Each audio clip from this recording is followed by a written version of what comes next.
Tennessee won the toss. They've deferred, so that means Florida will get the ball. It's an even 90 degrees, a slight breeze out of the southwest. No rain in the forecast. Michael Pilardi will kick it off. 2 men deep for the Gators. Solomon Patton, who has returned every kick this year, number 83. And Trey Burton over on the far side at the 10-yard line right now, number 8. 8 in a row. The last 6 wins by Florida over Tennessee by an average of 19 points per game. Vern, I was thinking when Tracy was talking about Peterman with Butch there, should they save him for another game? And I looked down their schedule. There's no easy games on this schedule.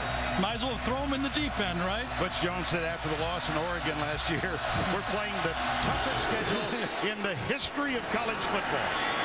Just a little hyperbole. Well, Patton's going to bring it out. From 5 yards back, he should not have. Heck of a special teams tackle by Javen Reeves-Maven. Here's Jeff Driscoll. 63%, 10-3 as a starting quarterback.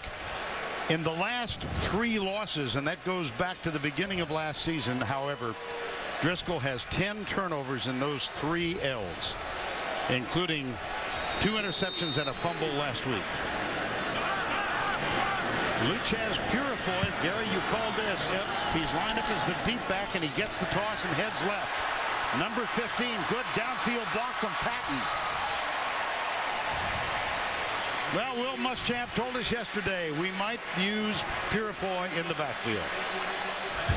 Well, and it's a message to this Tennessee defense after Oregon kind of got them out of their groove running wide and doing the snap count really quick, that we can tire you out in our own way. And remember, Brent Pease told us on Friday, Vern, that we're going to try to wear them out a little bit with our speed sweeps early in this game.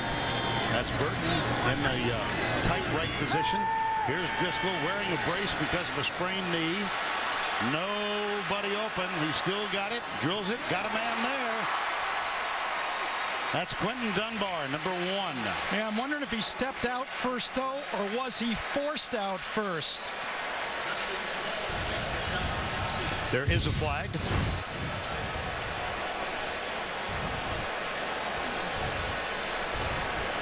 That was after the play was called that Dunbar went out. I think, did Driscoll take a shot? Illegal touching. Just a little above it this time. Number 1 of the offense. Went back out of bounds on his own, came back in and first to touch. The ball will be returned to the previous spot. 2nd down. And the ruling, as you heard, Dunbar went out of bounds, came back in. And actually on that play, Tennessee did a good job manning up. That was a gimmick play, the second play of the game. They ran it in script on Thursday. They were trying to throw back to the running back on the fake. Tennessee had him covered beautifully, and Driscoll had to come out of the pocket to make a play. Matt Jones, who missed all of training camp with a serious viral infection and said he was not himself 2 weeks ago against Miami, number 22. And let's introduce you to the Florida offense. Luchez Purifoy had run on the first play, is back on the sidelines. Here's the remainder of that Gator offense, and they have struggled. They won over Troy, really had problems last week. Humphreys Garcia. The key on the offensive line is John Halapio. He missed the first 2 games, gets his start now, the senior. He had a torn pectoral muscle back in August. And the lineup's presented by Chick-fil-A. 4 wides. 3rd and 10. 3 down for Tennessee. Driscoll, a little pressure, heads left, chased, batted back, incomplete, 4th down. Brent Brewer, number 17, the linebacker, got a hand up and knocked the ball back. Well, as much as they might at Florida wanted to get out of this early game by getting Jeff Driscoll kind of comfortable in the football game after his rough finish against Miami, Tennessee got basically, you know, the 1 first down and then a 3 and out after the first down. So Tennessee answered the bell early. Kyle Christie on to punt. He is a dandy. And the deep man for the Volunteers, Jacob Carter. Whoa, Oh, he took a pop as well.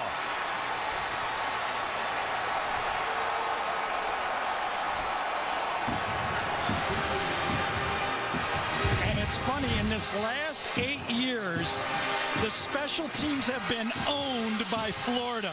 And Butch Jones told us on the phone yesterday, he said, I would love to win the special teams. That is one area where if we have any chance in this game, can we steal it? And Christie, was a fine snap. Yeah. You cannot call that on the center. That's almost, it might not be A, but it's A- snap there. Drew Ferris was the long snapper. And here is the redshirt freshman getting his first start. Handoff. They'll test the middle with Rajon Neal.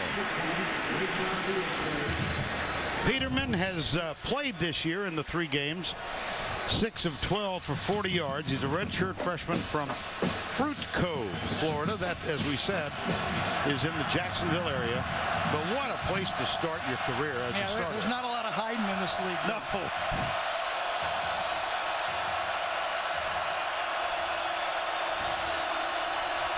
Brendan Downs, the tight end, is in motion across the backfield. Here's the snap from James Stone.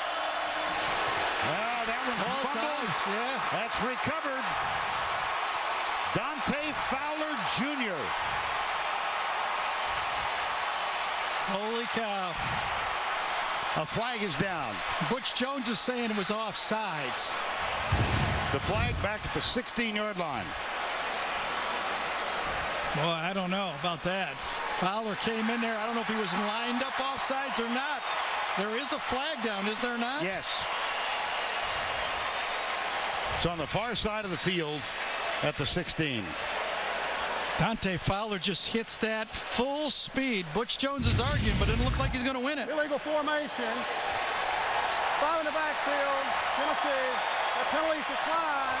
Absolutely. Fumble recovered by Florida. And First down. how do we open up the game? That offensive line has to win. Well, right there, the offensive line lined up in the backfield, their tackle, and then it had to be a busted assignment because nobody touched Fowler. Right. Well, what a start. Florida's got the ball for the second time. Hey, Vern, let me get more accurately on this call. It was a bad formation by Tennessee. 6 men in the backfield. Here was the guy that should have been on the line of scrimmage. There's 1, 2, 3, 4, 5 in the backfield right there. That is going to be a penalty. Did not have enough men on the line of scrimmage. The receiver, I don't know if it was 6 or 8. It was either Marquez North or Vincent Dallas, did not line up at the line of scrimmage, and that's what caused it. Then actually it was Pig Howard that didn't line up on the line of scrimmage. So, the simplest of fundamentals, it was a penalty to begin with. The offensive line really didn't do a good job there. Must have been a missed assignment. But when you get one of those turnovers, Florida's going to be tough enough to then make mistakes on top of it. And so for the second possession, Matt Jones is split wide to the right, shotgun formation, stunts defensively, 4-man, and that catch is made by Trey Burton. What did Butch Jones say? We're really worried about accounting for Burton on every play. He is, and he's really a wide receiver now. He used to be kind of a slash player, tight end, H-back, but I know Tennessee's treating him as a wide receiver, and actually he practices and goes to all the meetings as a wide receiver. Brian Randolph right there, the free safety, should have been able to get a little closer on that one. He took a poor angle and never got there. Gain of 21, nothing on this one. Well, let's introduce you to the Tennessee defense. They gave up 678 yards last week. Smith, McCullers, and Hood. There's the unquestioned leader defensively, A.J. Johnson, number 45. He's also, like Purifoy, been known to take a couple of snaps out of the Wildcat position on offense. Second down, 9. So far, though, they've stood strong against the Florida running game inside. Play action, Driscoll, left side. Down the sidelines, this is Quentin Dunbar. Good or no? No. Cameron Sutton, number 23, defending. This ball was slightly underthrown, but you can see that the attack Right away, Brent Peace is saying, if you load the box against me and try to stop our run, we're going to have to throw the ball down the field. Dunbar needed another 8 yards of football to run to on that one to make that play. And so 3rd down, 9, Gators. Yeah, 2nd, 3rd, and long in the game already, which is not usual for this style of offense of Will Muschamp and Brent Peace. Again, 4-man rush, straight rush this time. That ball is caught by Patton. And let's check in with Tracy Wolfson.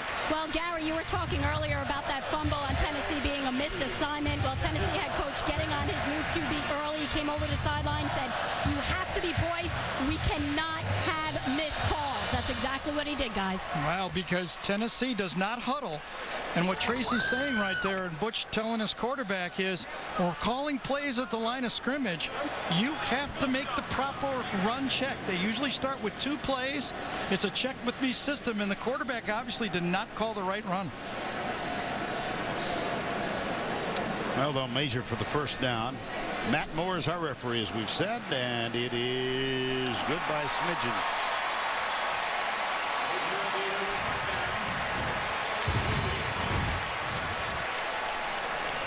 One more look. Patton. Boy. Oh, hello. Well, the yellow line's not official. No, but, it's not. And by the way, that is reviewable, too. The spot is a reviewable play in college football. Well, if they... That looks about where he got, though, to me. Right. Does it? Yeah. Okay. Driscoll, quick screen. This is Quentin Dunbar, number 1. Dontavis Sapp. Here's Driscoll. 6-0 in the first 6 games as a starter. 4-3 in the last 7.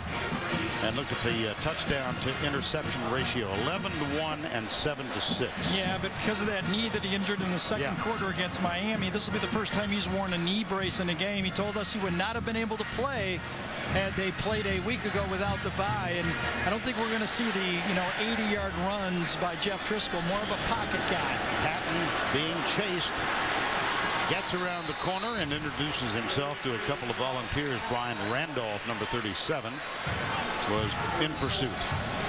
Well, the story of this series, Vern, I mean, this is our 8th game together doing this one, or 7th game. We've missed one, I guess. For the last 8 years, the longest run by Tennessee in this series has been 20 yards, rush, 20 yards. And the story has been that Florida has been able to run the ball, Tennessee has not. And that means the turnover slid away from Tennessee, and everything because of the run game not being able to be established has tilted towards Florida. 3rd down and 3.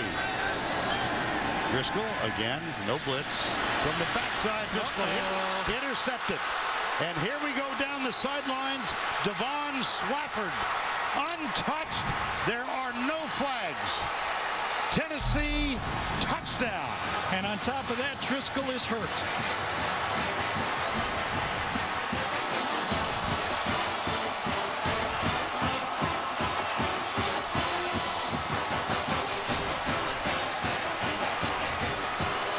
The ball was laid on a crossing route, and Swafford was with Trey Burton the whole time. When he saw it, Driscoll got his leg pulled from behind.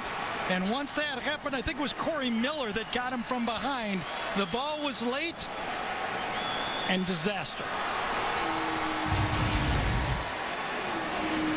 So the 2nd turnover for the Florida Gators. Driscoll with another INT. And limping off, the backup, Tyler Murphy. Officially called 62 yards on Swafford's interception. And Vern, that's the first touchdown not by Tennessee offense in this series in a long, long time. It was Eric Berry's the last time anybody but Tennessee offense has scored in this series. Michael Pilardi with the extra point, which is up and good. It's Corey Miller coming from behind to make this tackle. Lets it go, and then right away he singles the bench and said, remember, no contact the last 2 weeks. And he signals, I'm in trouble. Marlon Walls also at the foot of Jeff Driscoll.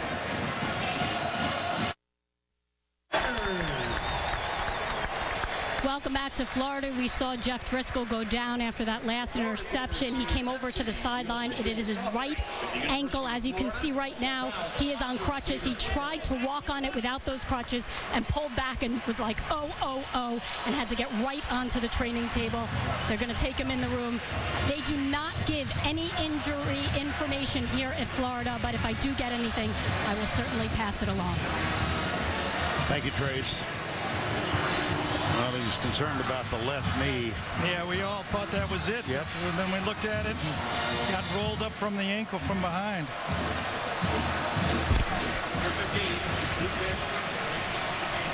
Lucius Purifoy is the deep man on the return.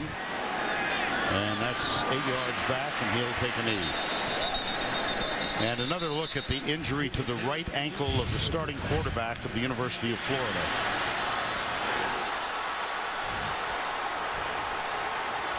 And as we, through the commercial, we found, as Vern, you said, it was Marlon Walls, number 58, that got him. Fell on his right ankle. And, you know, this quarterback position does not have a lot of depth around here either.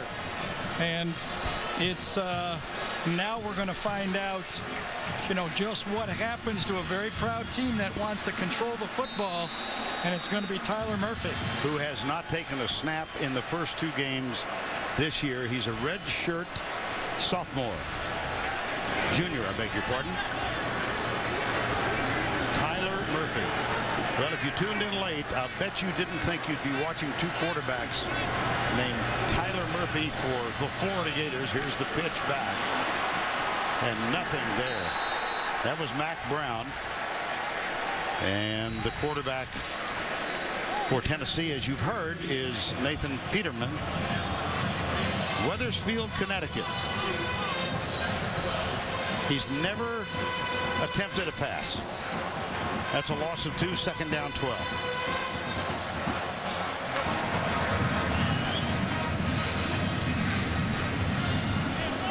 Mac Brown still in. Mac Jones ineffective in the first 2 series.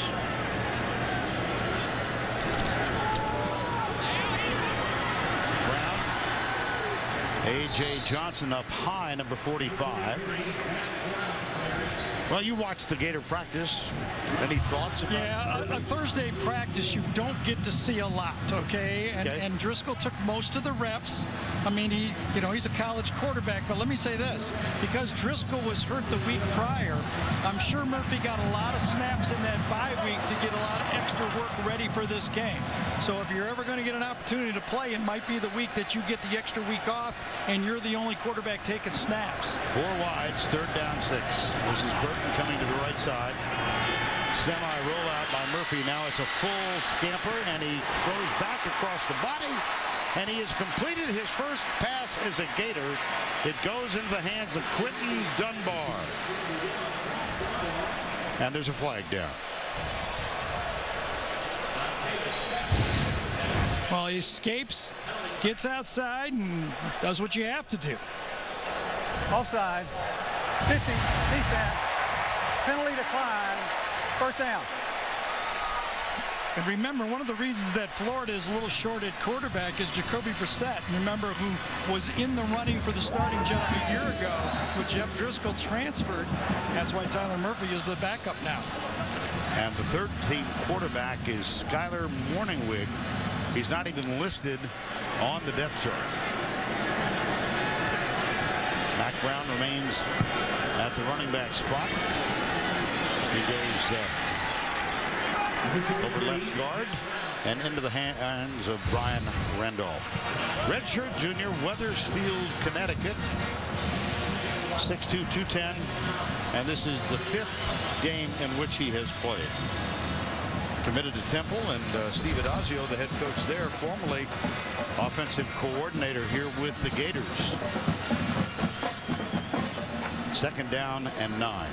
Tennessee has been really using the field blitz, trying to stop this running game, bringing the 8th guy a lot already.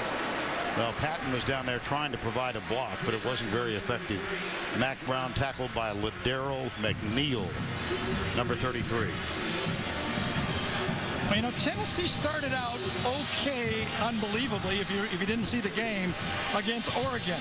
You know, they started the game against the Oregon offense with a 3-and-out.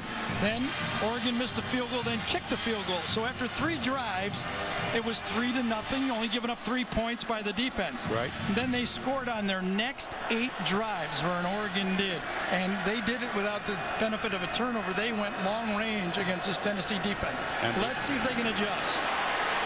Murphy escapes the sack.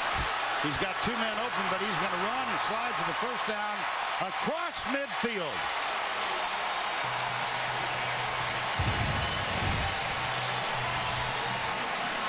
That's A.J. Johnson, who had a hand on him, the linebacker, blitzing.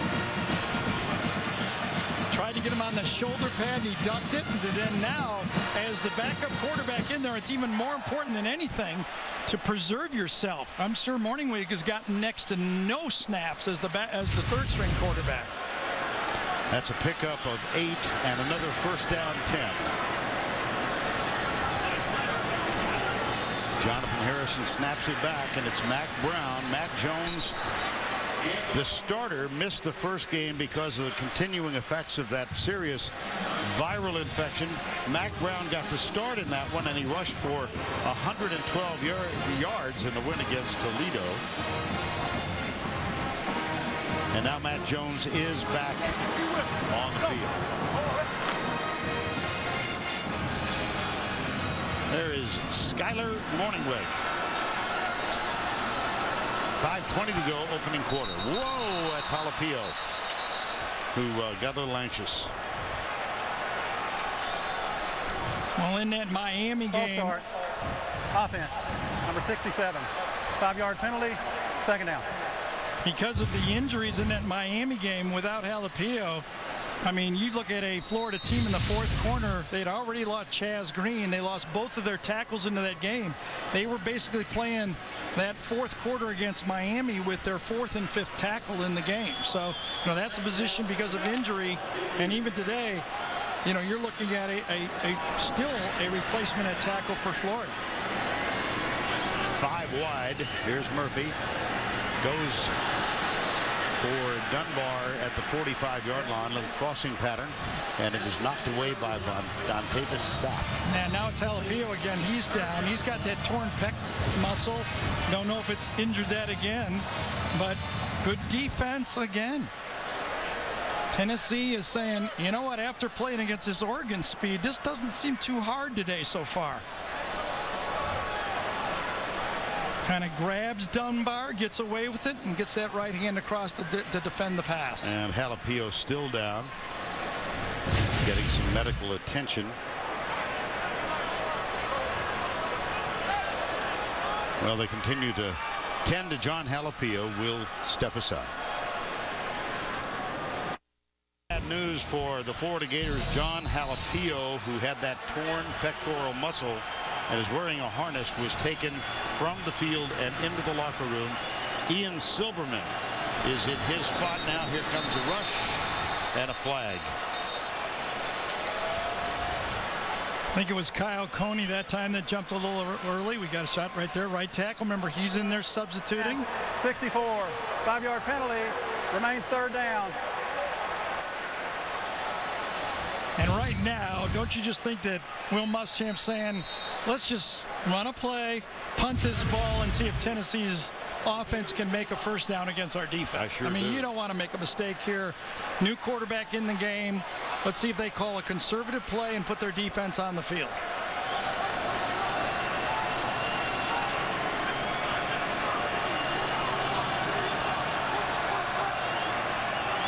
Well, they will throw it. Murphy. Little crossing pattern to Burton underneath, and that's way short. Yeah, very, very conservative. Yes, it was. Probably was, you know, one option down the field. If it was man-to-man, if it was a deep safety, drop it off across the middle. So that brings on Kyle Christie, who in the first possession of the game had a snap chin high, and he failed to hold on. Jacob Carter is the deep man. The protector is Burton. Drew Ferris snaps it back. This time easily controlled, and the punt will be taken at the 10-yard line. There you go.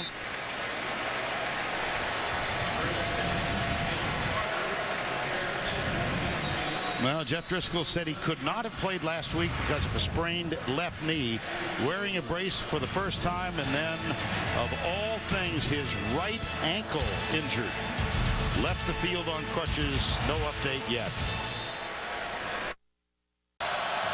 First down 10, Volunteers. Nathan Peterman getting his first start on the road in the swamp. Redshirt junior. He's got it, and he's hauled down from behind by Antonio Morrison, the middle linebacker. Had some difficulty this summer with the legal authorities, so was suspended for, I'm trying euphemistically to explain why he didn't play the first game. I'm tired of explaining those things. Well, we did have another player suspended for this game for violation of team rules. This one is tipped. There is no flag. Well, right there you see Vernon Hargraves. I mean, one of the emerging stars in college football. When you watch him on the practice field, he reminds you of a Tyrann Mathieu, as comfortable as he is with the ball in the air. He's only a freshman. He came with big hype, and he's one of the few guys that have exceeded the big hype. Here's a stat for you. The Gators have given up 2 of 24 third down conversions. 2 of 24. This is the first third down for Tennessee in the game. 3rd and 9. Blitz. Got him. Fumble. Ball is out. Who got it? Gators got it. Michael Taylor. Dante Fowler was a part of it all.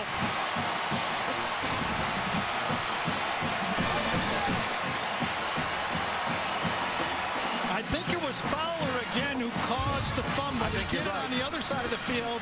I think, let's see if it's Fowler right here defeating the block as Peterman comes up in the pocket, gets the fumble, and then it's recovered. Boy, Peterman off to a tough start. Calls the wrong play going in, gets sacked on the first big third down play. And remember, we talked about how Will might protect his young quarterback. Well, on the opposite side, they didn't protect him, and they're going to pay a heavy price if Florida sticks this into the end zone. Again, the backup quarterback, Tyler Murphy, replacing the injured Jeff Driscoll, taken into the locker room with an injured, a fumble on the snap, and there's Marlon Walls.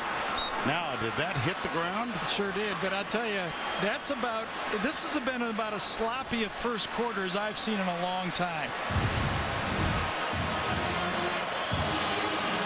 Could not handle the snap, then you got to handle a pulling guard. He almost gets hit by Max Garcia, and he's lucky to get the ball back. You're right. It's not exactly been an aesthetic delight. Man, I'm trying to say Florida's one of the most underrated teams in the country. They might have to sneak away from that one. Nowadays in modern, there is no sneaking away in the blogosphere. I don't think so either. No. Holy cow, disaster so far for both teams. Murphy back, blitz coming, good blitz pickup by the center. Now Murphy darts out to his left, into the end zone, overthrown, and caught by the hedges. I'll tell you, Butch Jones is all over. He has just increased 20 yards out on the field again. He's looking at that schedule in front of his team. He knows how important it is to get a big win for his program. He's got a bunch of recruits committed to his program. He wants to hold them. He knows what's in front of him, and he needs to steal a big win, a win that Derek Dooley never got. No, Dooley with 7 losses in each of his 3 years as the successor to that guy who's at USC now, who lasted all of 1 year at Tennessee. Up the middle, Matt Jones. Well, they're going to take the points. Yeah. Bring on Austin Harden, who is 2 of 3 with field goal attempts this year. And he replaces a guy who was just wonderful during his time at Florida, Caleb Sturgis. So here's Austin Harden, 4th field goal attempt. A great stop by the Tennessee defense. They answered it just like Florida answered it. Kyle Crowfoot is the holder.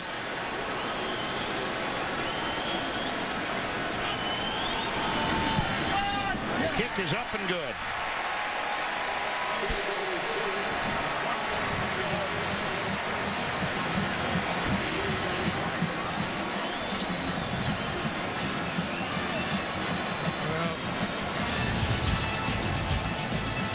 Peterman has basically 2 turnovers if he called the wrong play, and he's still up by 4.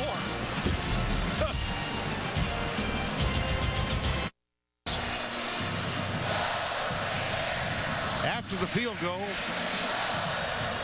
Florida to kick deep. Austin Harden will kick off. And Vincent Dallas, number 6, is the deep man for the Volunteers.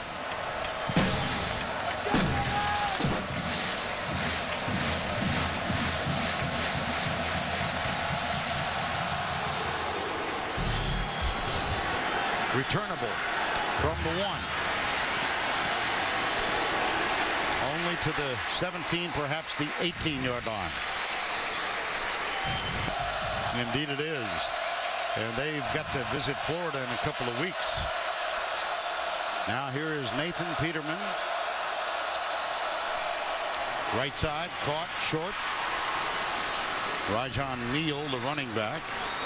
Jalen Watkins, number 14, picked him up. Well, it's obvious to all offenses, and there's Justin Worley right there. You wonder how long, if Peterman couldn't get this drive going, how long would Butch stick with Peterman, basically? Now, Worley started the first 3 games of the year. Less mobile than Peterman. But so far, an ineffective quarterback job by the redshirt sophomore. Freshman, rather. From behind, Rajon Neal. Let's give you a little more information on Peterman. First college start today. 36 passes in his senior season. Again, he is from a small town near Jacksonville. Gain of 12 on the last play. Fruitco, Florida. James Stone snaps it back, reverse, around the right side. This is Marquez North, and he's going to be very close to moving the chain. Well, you can see that now with a quick first down right here. Butch Davis and his spread doesn't want to go too fast, but actually he's going to get slowed down. He wanted to snap it quick, but he's going to get slowed down by a measurement on this play. They probably had 2 plays called in the huddle right there. The reverse, and they were going to come back with another play, and because they gained 9.5, 9 3/4, or 10 1/4, the quick pace was taken out of the offense. Oh, just. Ooh. A smidgen. Yeah. About that much.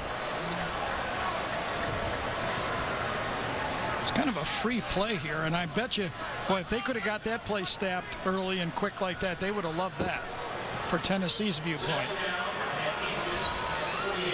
Now, heard the public address announcer say 2nd down inches. That's not plural. It's 2nd down and an inch. Butch Jones, 45 years of age, came from Cincinnati, where he served for 3 years. Prior to that, Central Michigan for 3 years. Outstanding record as he followed the career path of Brian Kelly, now the head coach at Notre Dame.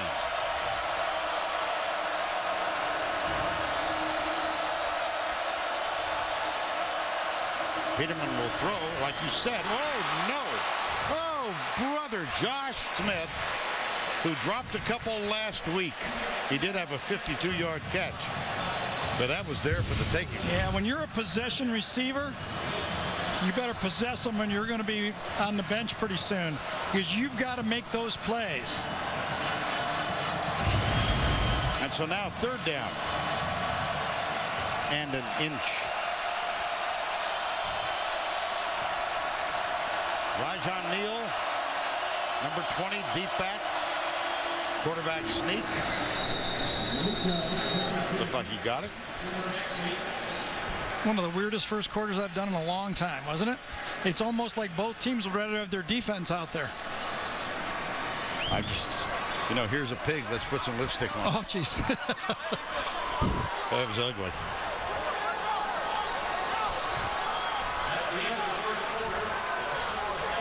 But guess who's leading? Pretty if you're a Vol fan, right? The end of the first quarter, 7-3 the score.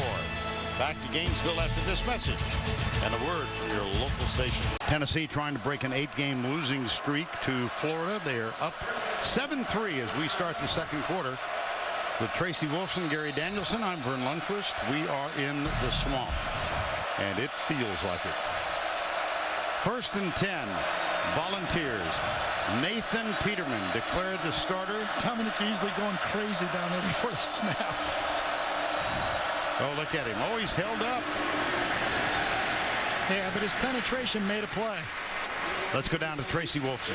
Well, guys, an update on Jeff Driscoll. They took him to the Student Health Center for x-rays because they no longer have imaging technology in the locker room. I just saw him come back on the court, still on crutches, still unable to put any weight on that right ankle. They will look at the x-rays in the locker room. I'll pass along any information, guys. Okay, thank you, Trace. 2nd down and 10. Peterman got some time, goes deep, got a man open, and he drops it. Well, Nathan Peterman getting his first start. Beat out Justin Worley in practice this week. And we've got Tyler Murphy as the quarterback for the Gators. 2 names we really didn't expect to talk a lot about. Right. And you could tell they both were shaky a bit. But now let's see if they can settle down a little bit here, because it appears that both teams, to go against these defenses, are going to need more than just a tailback off tackle here. They're going to have to get their quarterback involved in the game to make some plays. And you can't hide your quarterback all game. Substitution infraction. 12 men in the formation for more than 3 seconds. 5-yard penalty. 3rd down. And this is about the same spot on the field when Will Muschamp had to make a tough decision to kind of run a play he knew wouldn't get a first down and punt the ball. Let's see if Butch Jones will employ the same strategy here and put his defense back on the field. And they go up against the most formidable 3rd down defense in college ball. 2 for 25 yielded by the Gators in 3 games and a quarter. Antonio Morrison, number 3, in the middle. Peterman got protection, tipped. There's a battle for it, and it comes down for the Gators. Brian Poole, the nickelback. Should have been intercepted once, and it was intercepted twice. I think Michael Taylor was the guy who had the first shot at it. Misses it. That's about as bad as you can miss one. And look at Tennessee gives up about 35 yards here by being too aggressive on that play. Threw that Damian Jacobs right in his face, did Peterman. But that's 3 turnovers now by your 2nd-string quarterback. Will he change?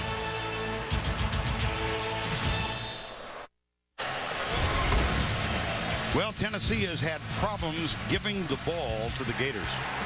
I said it was ugly, and it was for both sides. You know, these are good defenses. You know, last week Tennessee got burned on defense by Oregon.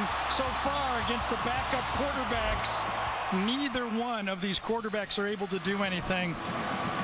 And against that Florida defense, 3rd and long, I speculated, would they just kind of give up a little bit, run a 5-yard play and punt. That's a 35, 40-yard gain when you punt it. Play a little field position football. Remember in 2009, Lane Kiffin came in here and kind of played real slow ball in that game and came within a late touchdown, had a fumble by Jonathan Crompton of making that a football game. So there is a way to play slow and make it a game. 1st down 10 after the turnover to left side. This is Matt Brown. And let's go back down to Tracy Wolfson with a report on John Halapio.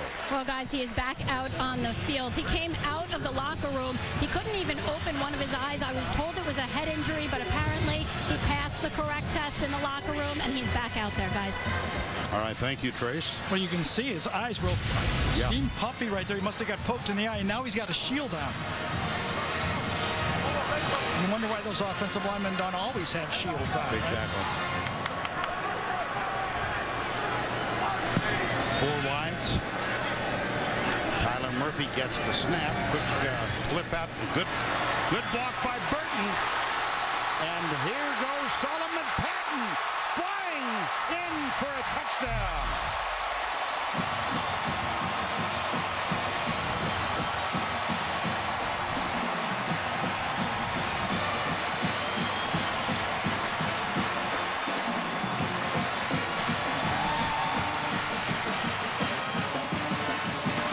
This is discouraging. I mean, if you're a Tennessee fan, this looks like Oregon.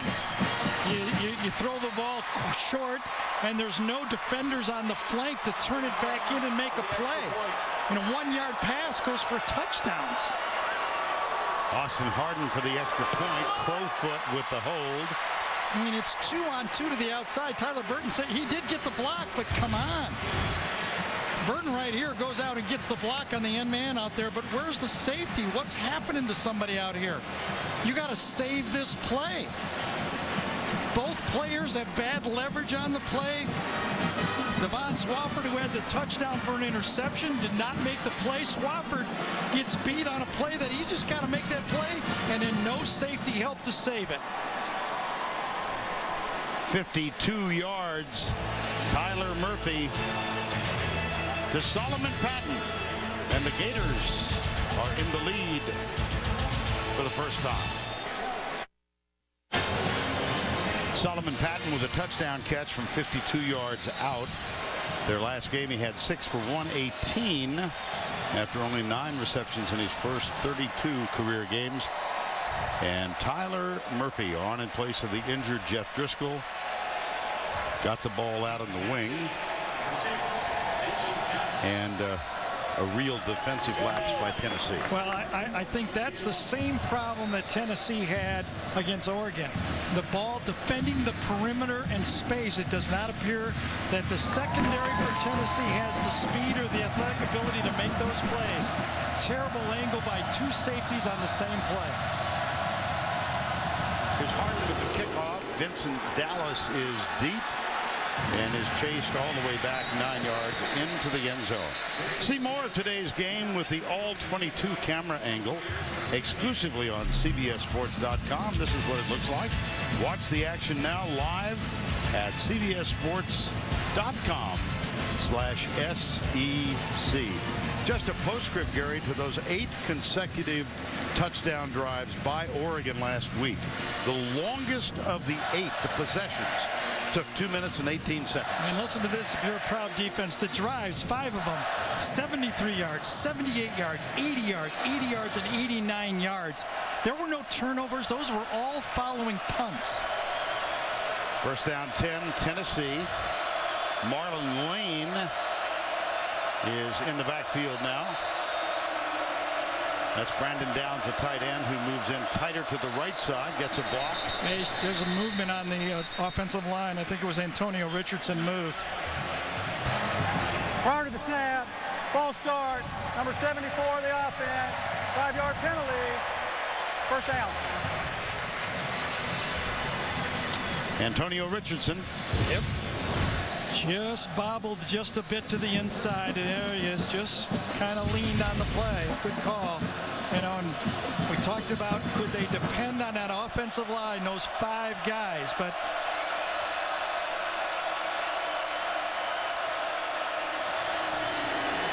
that wasn't pretty.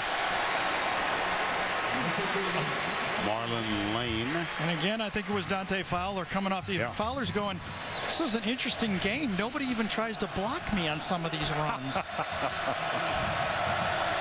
Quick flip out to the right side. Josh Smith hangs on to this one, but he doesn't get much.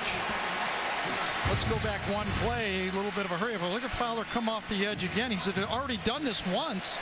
Comes back in again and makes another play in the backfield. Tracy Gary reports from the sideline that Leon Orr, defensive tackle for the Gators, has been taken into the locker room. So becoming a game of attrition. 3rd and long. Let's see if they protect the quarterback here this time.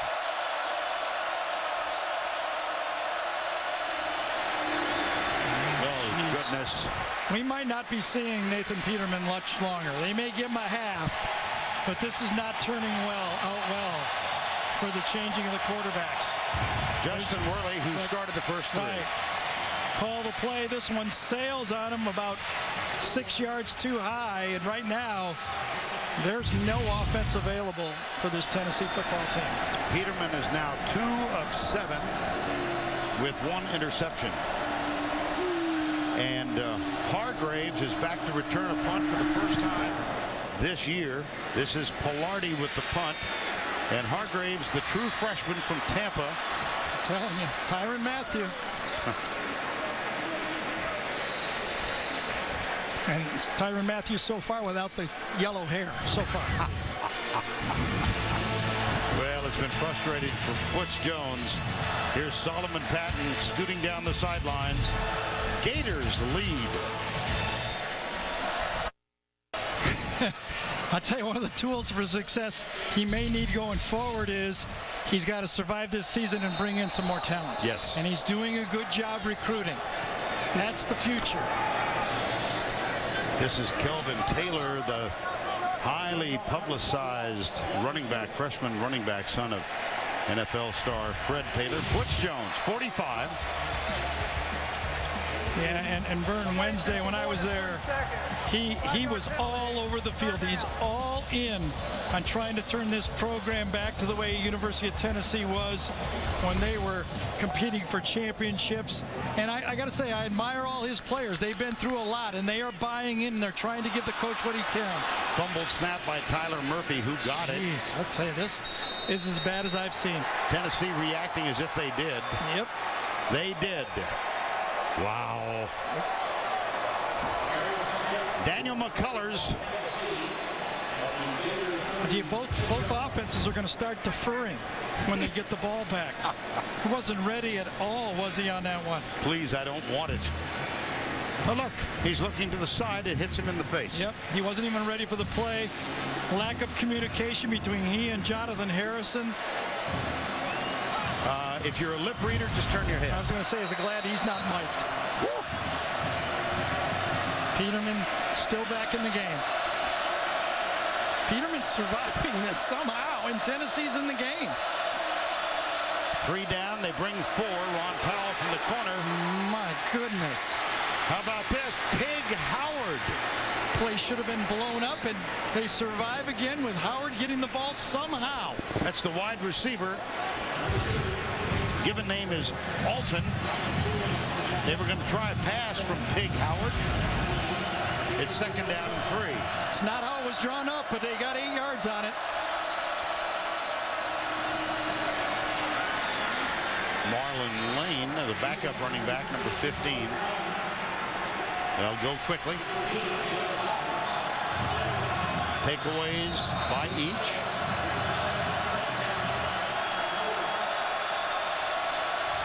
Three wides.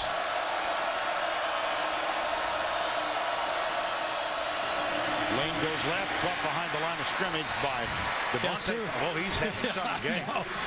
Like they can't block him at all. Well, sometimes they're not even trying.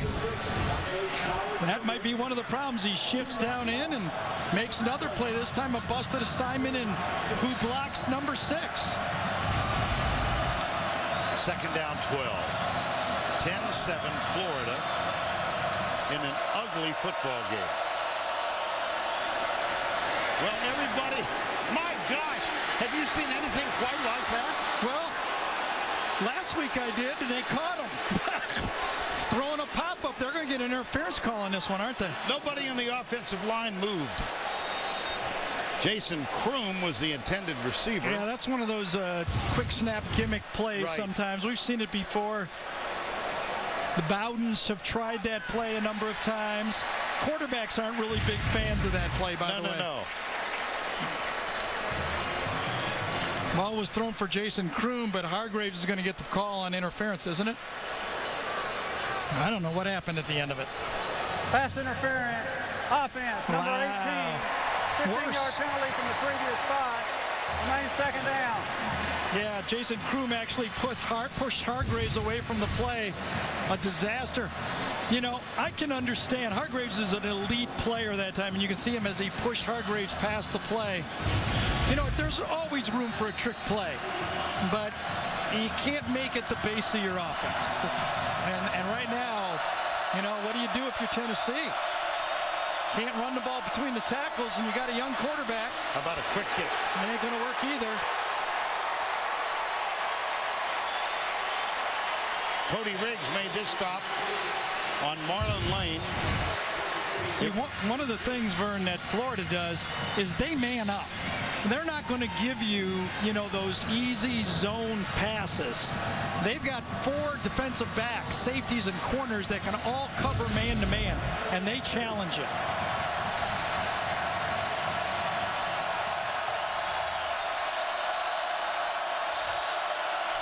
What you got in your pocket for 3rd and 33? Just anything but a turnover.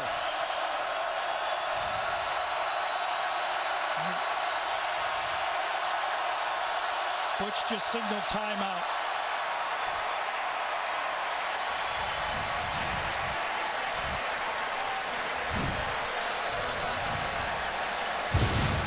Well, the swamp can be a hostile environment. Antonio Morrison trying to help get the crowd fired up.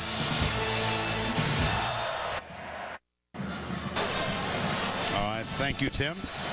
10-7 Volunteers, 9:23 to go. And the timeout called by Tennessee. And Tracy saying that Peterman, the quarterback, might have injured his throwing hand on a helmet of a Gator defender in the previous possession, not this one.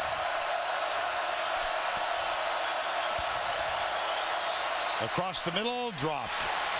My gracious. That's Marlin Lane.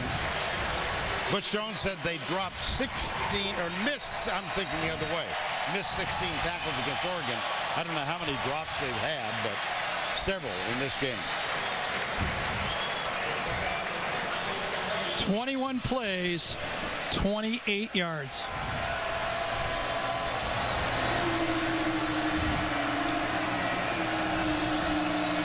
Hargraves, 1 kicking to 1. This is Pilardi.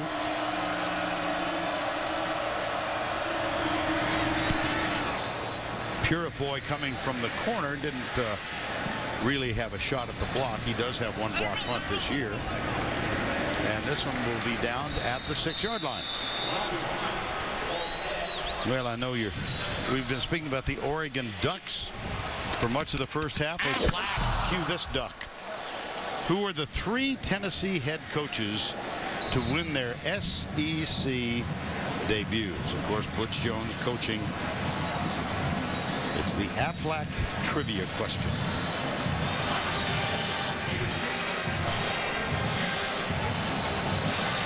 Forty-yard punt, nothing on the return.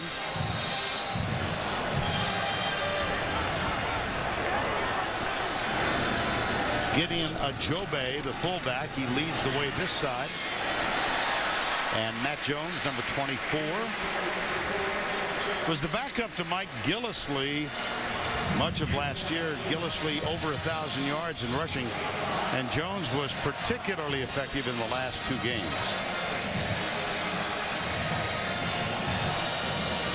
of last year. Seems like Tennessee's having no problem with the tackle-to-tackle run game. You know, you've got A.J. Johnson, that's what he's best at, and that front is holding up very well. Out of the eye. Stuttered behind the line as Matt Jones back in there. And Brent Brewer, number 17, makes the tackle. 3rd and 3.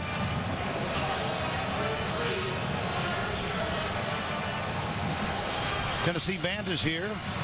We've heard Rocky Top, I think, 14 times so far. Probably. Well, you know, it's become a real interesting chess game here by both coaches. They both want to protect their quarterbacks. They don't want to turn the ball over, despite that they still are. Now you got 3rd and 3. Will they try to find a running quarterback play? Tyler Murphy comes left. Got a chance. First down.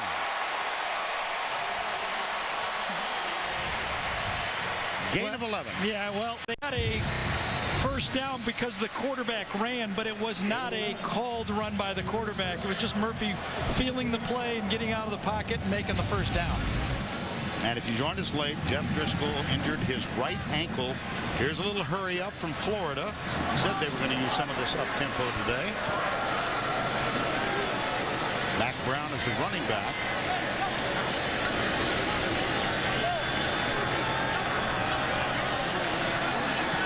Blake clock at 5. Draw play. Mac Brown. Let's go to this.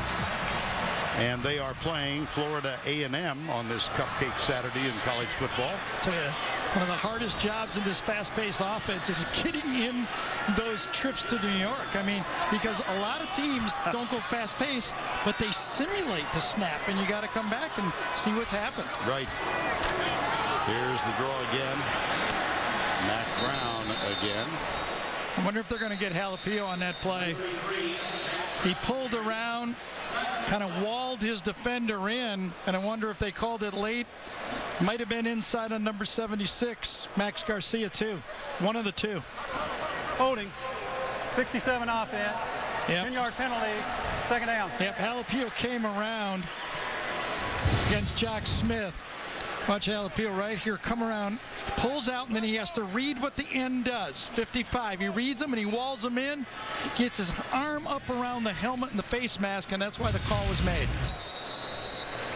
John Jalapeno, the senior. And Murphy will go from the spread. Jones to his left. Kyle Coney, number 64, out at right tackle.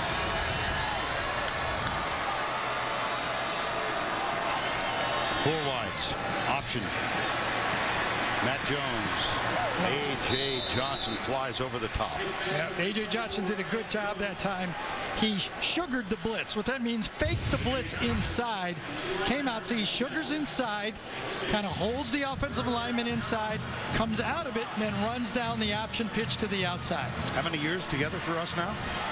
This is our 8th. Never heard that one? Never. What? Hell. It's called a sugar blitz. They kind of bring everybody in. I don't know why. That's what we used to call it. Somebody else might call it something different. No, I'm in your debt for teaching me something new. It might not be right, though. For all I know. No, but if you say it aggressively. Third down, 10. Oh, he's hit from behind, still completes it, fumbles it. It's picked up by Tennessee. How do you do? Cameron Sutton, number 23. Ball's dropped off nicely. Safe play, supposedly. You think it's going to be safe coming around? Call a play you can't get a turnover on, and you get a turnover anyway. Brewer that time, wasn't it? Number 17. It was. Brent Brewer does a nice job. He played safety a year ago. They've moved him to that speed will linebacker position, and he comes from behind to make that tackle and cause another turnover. Well, I'm telling you, the offenses are going to start deferring here. turnovers now even at 3-3. And Tennessee with the ball at the 28-yard line. Nothing. Nope.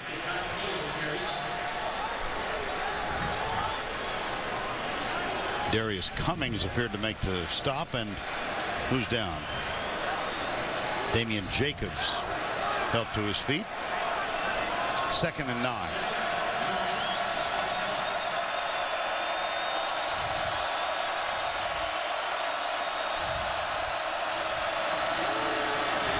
Peterman pulls it back, gets it complete to his tight end, but the tackle is made by Jalen Watkins almost immediately, and here comes another one of those third downs. Right. Jonathan Bullard that time, number 90, was right there for Peterman. He had nowhere else to go with that football. And man on the line of scrimmage stayed home and made the quarterback throw it real quick. They bunch up on the left side, top of the screen. Now one of those receivers comes over to the near side. That's Pig Howard. 3rd and 9. Ronald Powell, excuse me, Vern, is actually, even though he's playing linebacker, he'll eventually rush. Oh, it slipped out of his hands. It's picked off. Darius Cummings. Oh, he got knocked down by his own guy.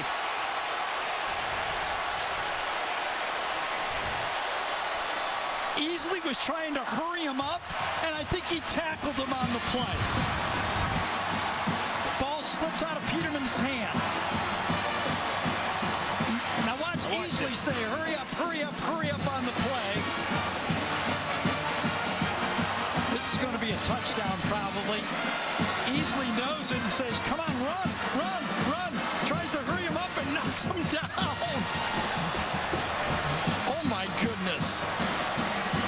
Disaster start for Tennessee. I mean, it started out okay, but Peterman has had as rough a first half as anybody's had in a long time.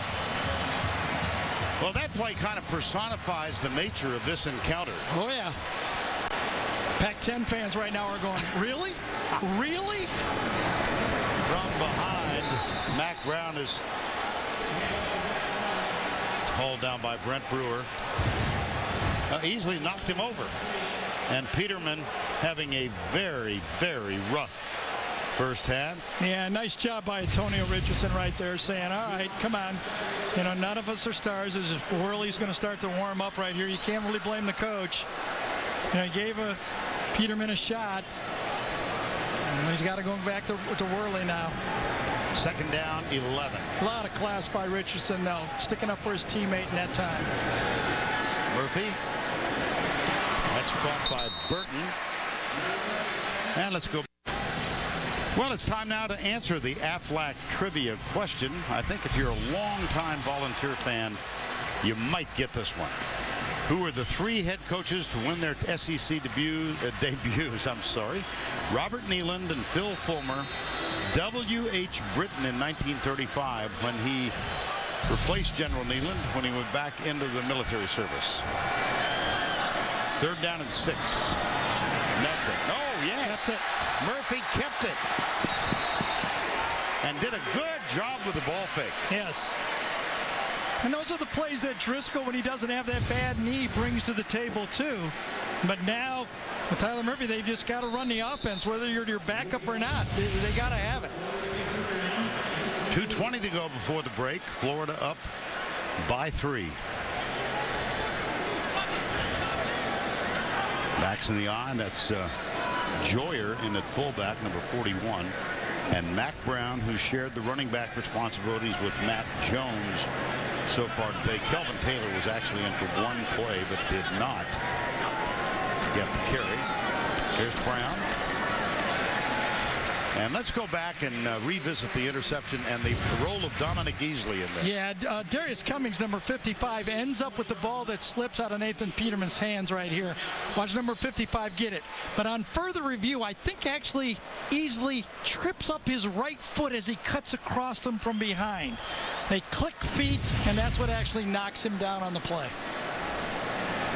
Second and 6. 1:27 to go. Trey Burton is in the Wildcat position.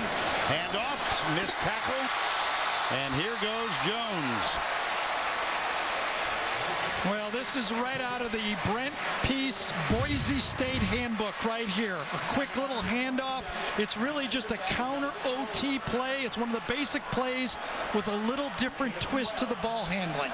Safe play, different way to run it.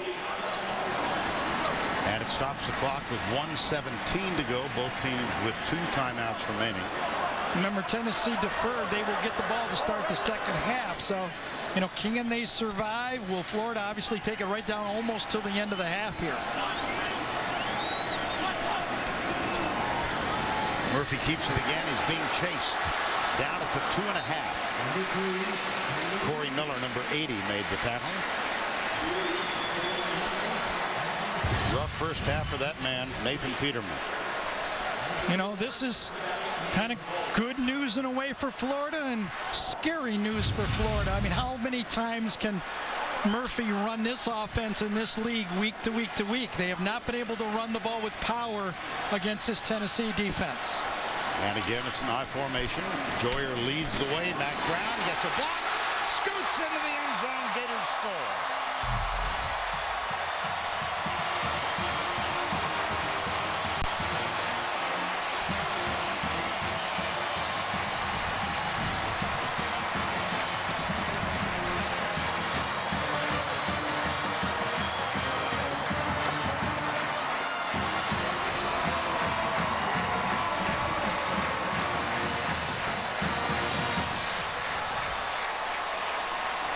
Justin Harden for the extra point. Kyle Crowfoot of the special teams Crowfoot family. Max Garcia got a great block on that last touchdown run. Well, this nightmare for Tennessee, and poor Nathan Peterman started with the ball slipping out of his hands.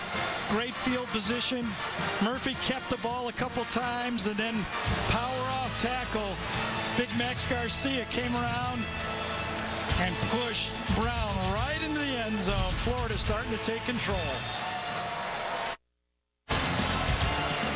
37 seconds remaining in the first half of play here in the Swamp, and coming up, the Geico halftime report with Tim, Spencer, Bryant back in the studios in New York. Boy, you'd be hard-pressed to find 10 really competitive college football matchups today. Right. Oh. The strong have loaded up with the weak.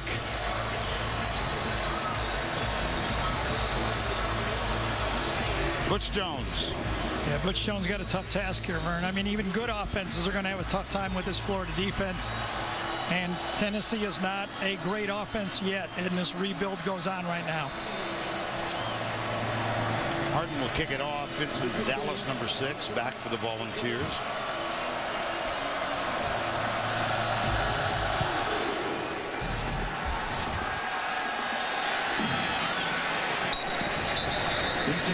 Well, one of the unfortunate events of this first half was Jeff Driscoll injuring his right ankle. Swafford picked it off. It's been a tough year for Jeff Driscoll. Started with an appendectomy in camp, went to a left knee in the second quarter in Miami, and you wonder if it might end.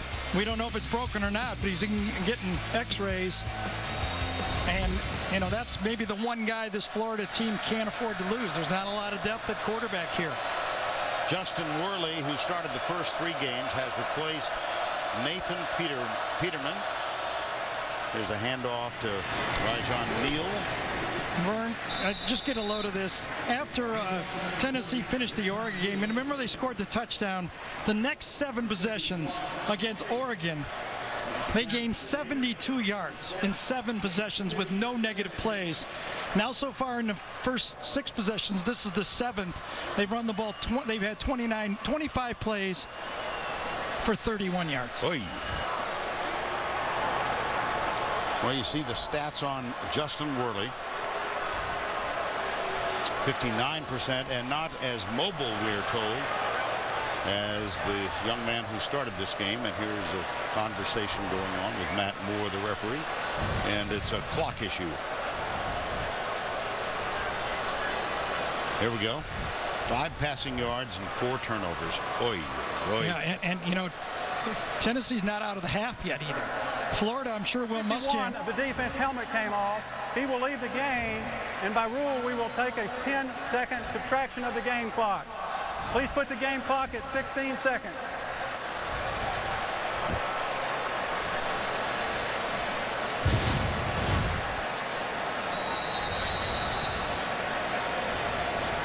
There's the helmet. Well, why would they hurt the offense with the 10-second runoff when it was the defensive player? It doesn't make sense, does it? It doesn't to me. I'm still trying to deal with the targeting rule. That is unbelievable. Doesn't make a lot of difference. I guess they weren't going to run any more plays. No. Well, the first half of this one would crack mirrors. It has not been pretty. But Florida, scoring off turnovers, takes a 10-point lead into the locker room at the half after Tennessee scored the first 7 points of the game. Let's go down to Tracy, who's with Coach Will Muschamp. Thanks a lot, Coach. Let me start out by asking about Jeff Driscoll. Can you give us an update on that right ankle? Well, he's out for the game, definitely. I don't know how much past that, but this is Tyler's game. Well, what do you need to do to have Tyler have a little bit more success considering the inexperience he has? Well, he's done a nice job of managing the game. He's bought a couple first downs for us with his legs. He's made a couple nice throws. Matt's got to hold on to the ball right here, switching hands. You can't do that. We got to take care of the football better. We had an early snap on one situation. That wasn't on Tyler. Appreciate it. Thanks a lot. Vern? Thank you, Trace. That's the end of the first half with our score 17-7. Now let's go to Tim Brando in our New York studios to see what this conference has become, disregarding what we saw in the first half. I was going to ask you what most impressed you about the first half of play. Well, I will say this. When you count the last half, and I wrote it down here, since the last half against Miami, 35 plays, 69 yards. They held Miami to. And then 25 plays, 31 yards. The last 60 plays against this Florida defense, they've held their opponent to 100 yards. You can tell they're elite, but now with the Driscoll injury, where are you going to find yards? Now, let's look at it from Tennessee's viewpoint. They're going to go back to their starting quarterback. They're down. They're in the football game. I don't see how they can give Florida any more points, though, and win the game. So if they can hold it at 10, get to the fourth quarter and score, maybe they can steal one here. Well, Butch Jones said if we can just get the game to the fourth quarter. They started out on a positive nature, but things went south. 5 yards passing total, Tennessee. Let's just face it. We watched A.J. McCarron and Johnny Manziel last week. Right. We're not watching them today. No, I mean, it was a very important game, I thought, for Jeff Driscoll and Florida. I mean, Florida's thinking of competing for the championship. And now if that injury becomes a season-ending injury, they may have to look at blowing the red shirt for their freshman, Staver, their young quarterback. I mean, because to get through this season in the SEC, they're going to probably need all men on deck at the quarterback position. Now here's Justin Worley, who replaced the starter, Nathan Peterman. Peterman, 4 of 11 with 2 interceptions. And they've got a positive start as Rajon Neal gets out to the 41-yard line.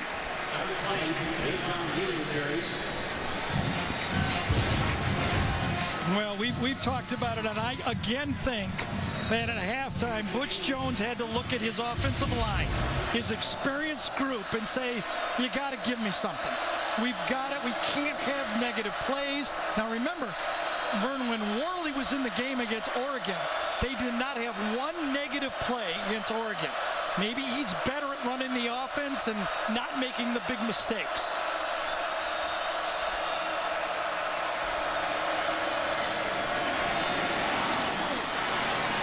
This is Rajon Neal again.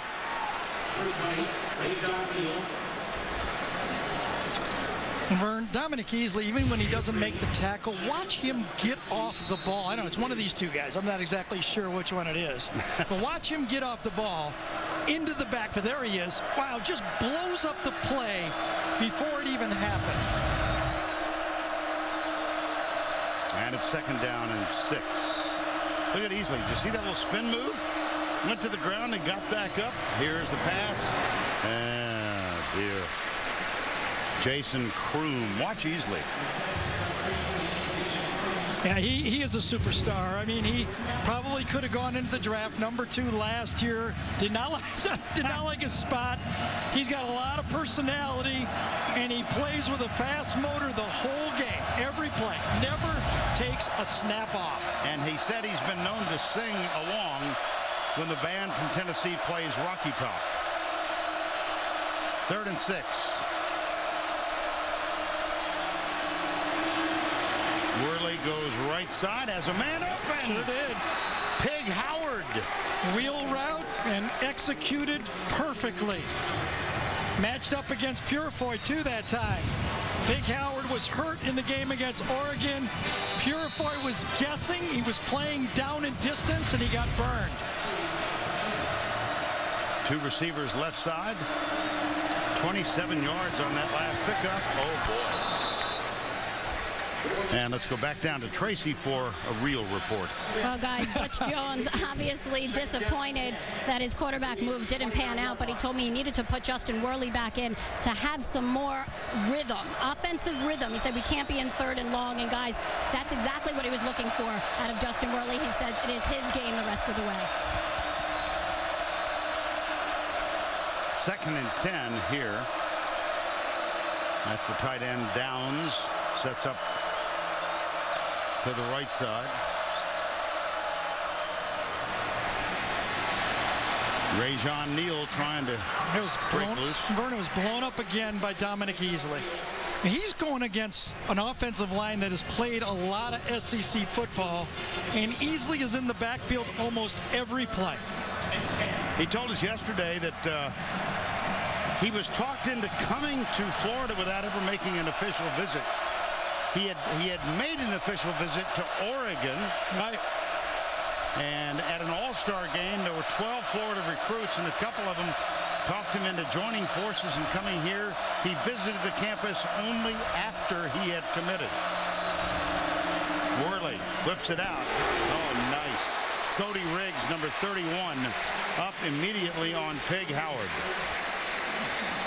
Well, the field goal was important for Tennessee. They traded one of those bunch passes, but the difference from Florida than other defenses is they play man. They man up those bunch passes. They don't leave any soft completions.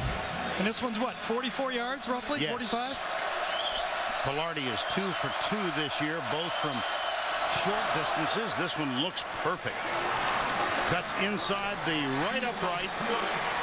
And Tennessee starts this second half on a positive note. Sure did.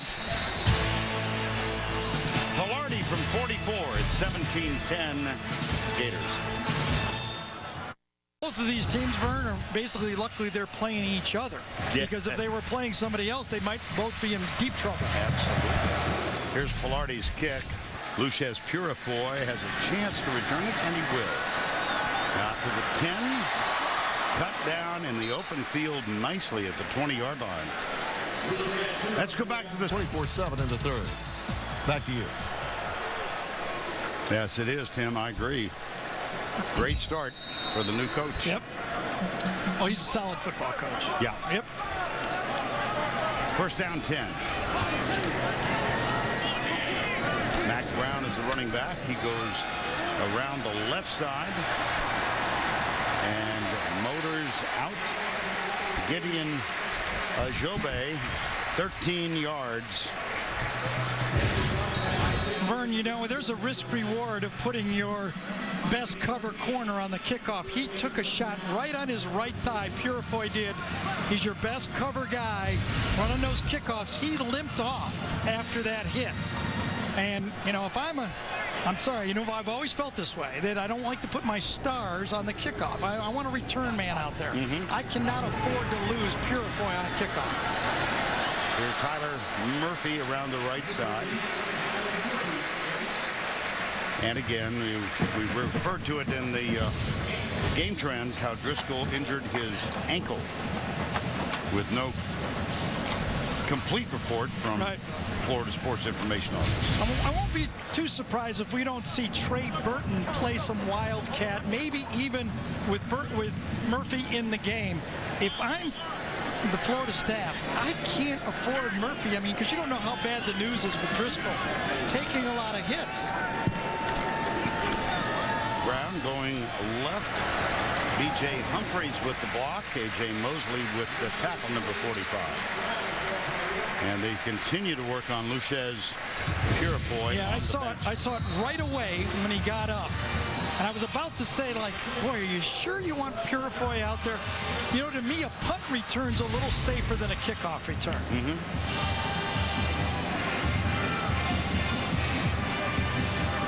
17-10 Gators.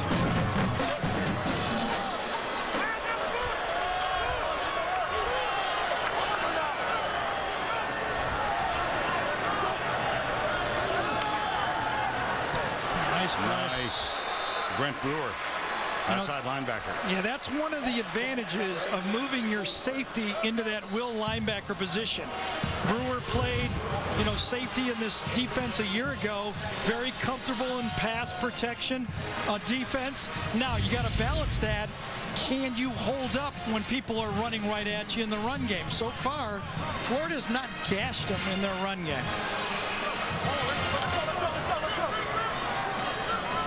Unbalanced line, an extra offensive lineman in down to the bottom of the screen here.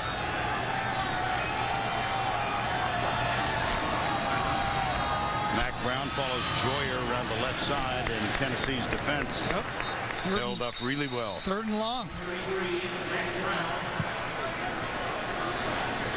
To A.J. Johnson, number 45. He's had some mild criticism, from people saying he does not play great in space.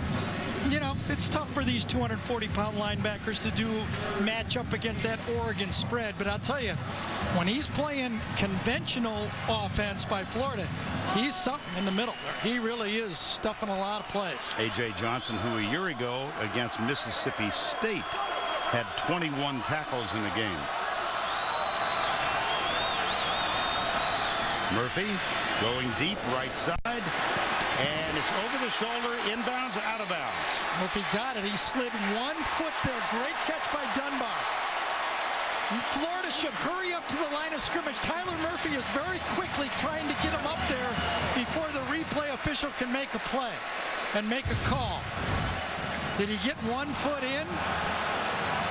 See, the replay official should stop it anyway and not allow that. Now in the NFL, the ruling on the field was a completed catch out of bounds. The previous play is under further review. I think he got his left foot in, Vern. I really do. Yeah. It's bang, bang, but I think so. In the NFL, that's a very good strategic play. He's got it. Does he control it all the way down? I think he does. A wonderful catch and a great throw by Murphy. In the NFL, the coach has to challenge. You can use that hurry up very effectively. But here, the replay official has control of the situation. Wonderful play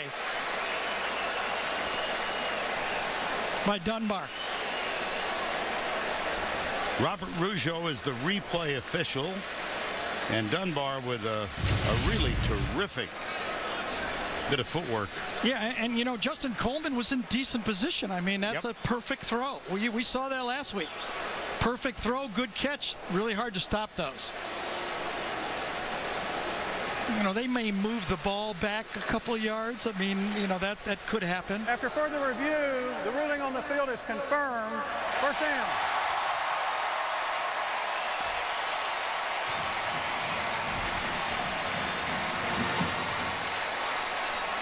And wouldn't the Gators love one of these young, receivers to break out? I mean, you look at the preseason All-SEC, there's not, as you look at first down, nice catch. And when you say, can one of our specialists emerge? Maybe it's Dunbar. Yeah, they are in need of playmakers. Right. Here's Murphy. Well played. Matt Jones back in the lineup. And Vern, going back to the preseason All-SEC, how often do you see a Florida team, when you go first team, second team, and third team, and not have one specialist name on there? This was wide receiver fun and gun here. Yes. And nobody's there. 2nd down 5. Dunbar. Oh, there's a little dipsy doodle, and Solomon Patton has it. Nice play by A.J. Johnson. It sure was. He's seen a lot of football, and he figured this one out as it was happening and ran it down. Ooh. See, Justin Coleman did what you're supposed to do. He turned it in. If you get beat to the flank, A.J. Johnson can't make that play. But he forced it inside, and they got help from his teammates. Well, let's take a look at the Verizon Red Zone stats. 12 trips, 4 touchdowns. They were particularly ineffective at Miami 2 weeks ago. Yep. Turnovers inside the red zone were just terrible. Here's Murphy.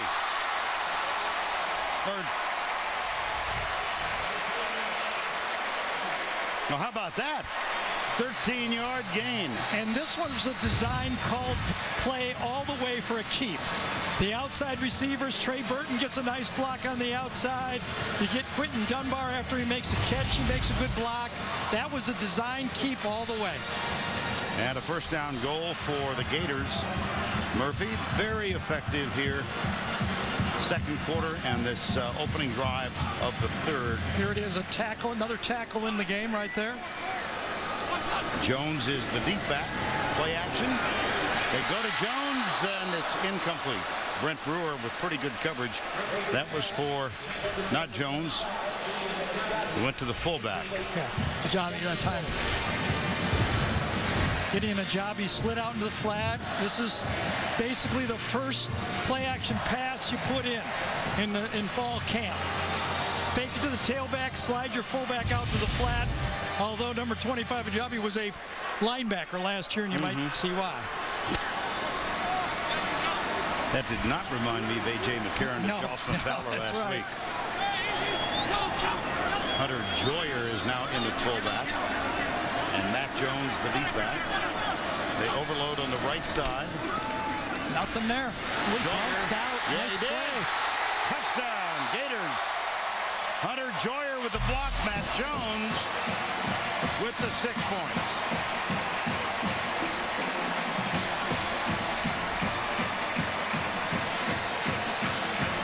Tell you, Daniel Hood almost made a play here. Jalapeno comes across. He forces the ball deep, and then lack of leverage. One guy blocked two Tennessee football players, bounce out for a touchdown. Nice read, nice run that time by Matt Jones. And perhaps the most effective offensive possession by the Gators in the ballgame. Austin Hardin tacks on the extra point. That one 79 yards in 11 plays. And it chewed up 5 minutes and 9 seconds off the clock. So here in the third quarter, Tennessee gets a field goal. Gators answer with a touchdown. So let's quickly get down to Tracy Wolfson. Well, guys, Florida cornerback Luches Purifoy on the training table with a left thigh injury. He has ice wrapped around it, and as you said, it happened on the kickoff return. And Gary, if you remember, in the Sugar Bowl last year, also got hurt on a kickoff return. Yeah. You know, Vern, since 2010, I've done it before, but it became, as we look at it one more time, it actually is his right thigh that he takes the hit on, almost right on the thigh. Alabama against Auburn. Remember, Julio Jones was on the kickoff, and I said, why is he out there? He got hurt, and he was not available in that last drive when Greg McElroy and Alabama needed him. It was a big play for Auburn to go, and when they made their run for the national championship, not having Julio Jones on the field. Well, Jeff Driscoll left the game with an injured right ankle, out for this game.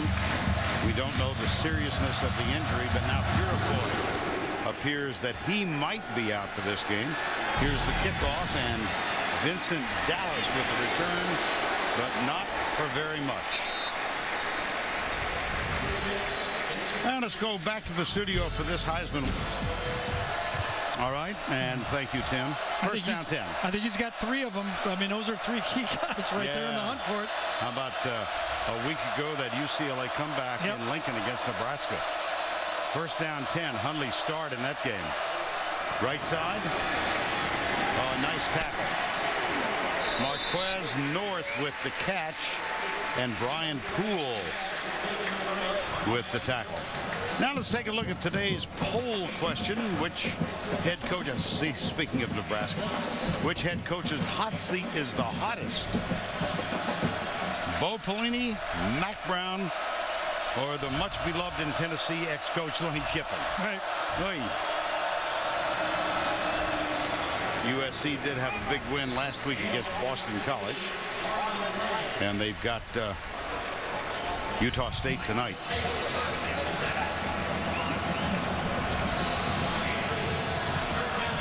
Vern, you said Florida had their best drive, their last drive. Actually, Tennessee also had their best drive of the game last drive. Let's see if they can convert. Remember, Luches Purifoy not on the field. Can they attack that position? Jalen Watkins is back at corner. That puts a freshman at safety. Marcus May gave up a big play against Miami. And here is Marlon Lane, number 15. 6 yards on that one. 24-10, Florida.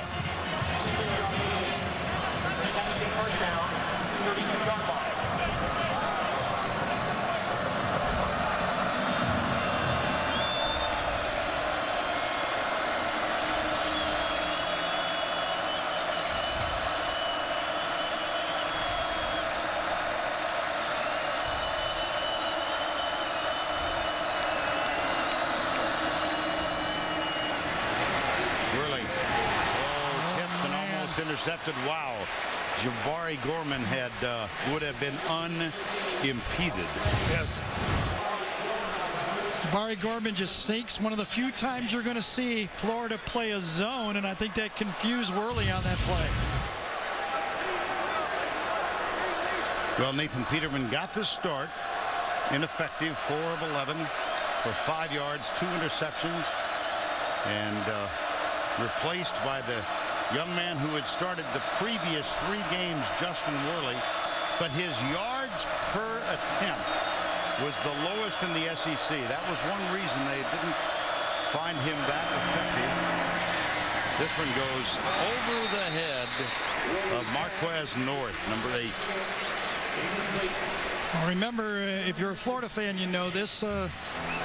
Florida is already without Marcus Roberson, another one of their corners. So that means 2 corners. Roberson's out with a knee, and now Purifoy with that helmet to the thigh.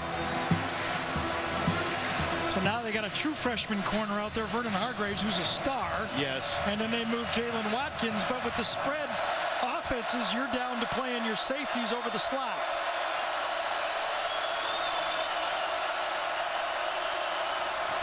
Three-man, 4-man rush. And that one's complete out on the right side of Marquez North. But another unsuccessful 3rd down.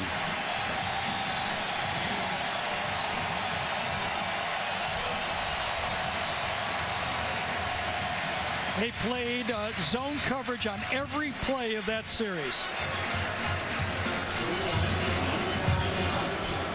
Pilardi on to punt.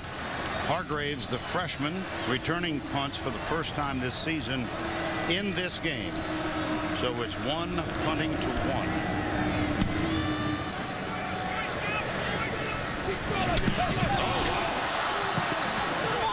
You know what?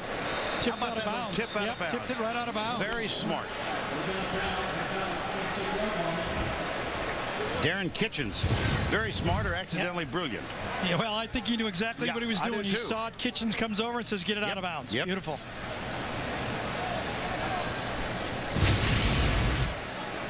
So Hargraves muffs that one. But to hear Will Muschamp rave about this young man is something. Yeah, and, you know, there may be another just factor. You know, Hargraves early in his career, and, you know, it may be batting of the ball. I don't know if you're, you know, no matter what, it's worth the play for Florida to get it out of bounds.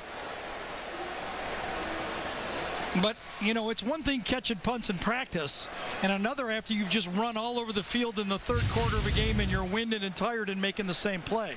Hargraves looked tired when he came off. Mm-hmm.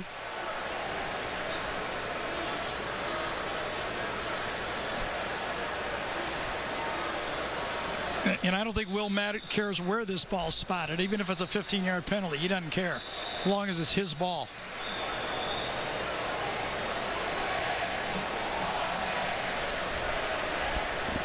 Matt Moore will let us know. Muschamp now in his 3rd season as a head coach. Sometimes we don't know the rules. It appears they might not know the rule on this one. You get the feeling? Illegal batting on the receiving team. He batted the ball forward, out of bounds. It's a 10-yard penalty from the spot of the foul. First down. Well, I wonder if that's reviewable, because he batted that ball sideways or backwards. Backwards. He really did. Now, I don't know if penalties are reviewable, but I think he batted this ball backwards. See? Yeah. He batted that backwards. And we'll find out if that's reviewable. I'm going to ask my spotter to find this in the next 10 seconds. Nope, he didn't do it. We're going to go to a commercial. It's David Moulton after all.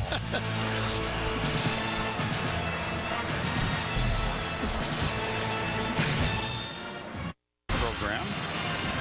24-10 here. That last play, Gary, we're told, was not reviewable. Now, they I believe, got it wrong, that it was actually batted backwards, but it's not a reviewable play.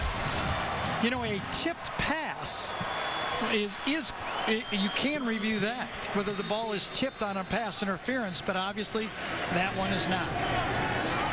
Tyler Murphy seeing his first action. On in place the injured Jeff Driscoll.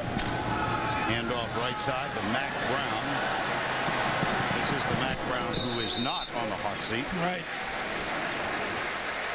A.J. Johnson running sideline to sideline making plays, but well, that was a pretty successful one by Florida. That was a pickup of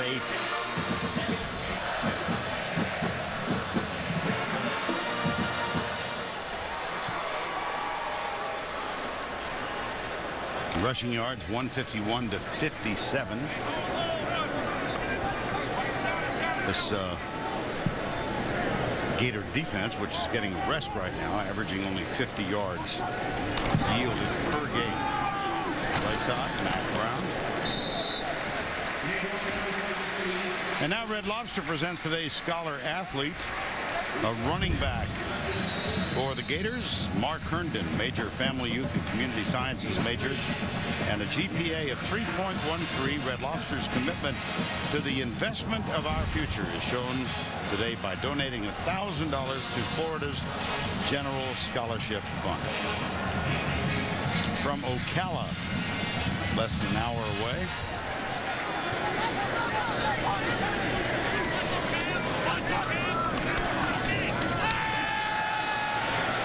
Murphy, nobody open, so he'll take off.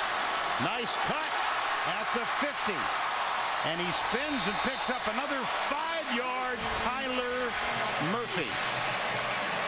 Well, he sure is giving that dimension that a healthy Jeff Driscoll gave the Florida team last year when he rushed for, all those yards against his Tennessee team.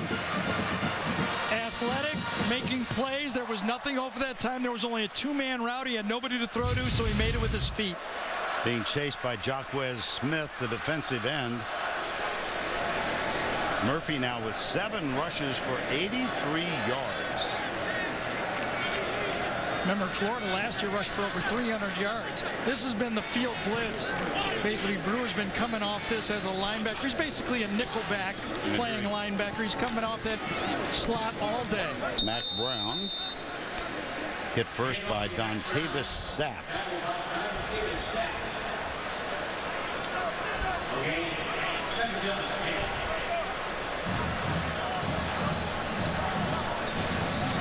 Nearing the final 2 minutes of the third quarter here in the Swamp.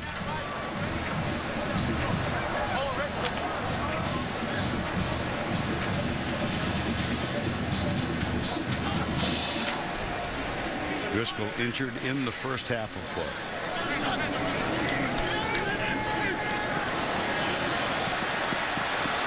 Murphy pulls up, sidearms one. Oh dear, oh man.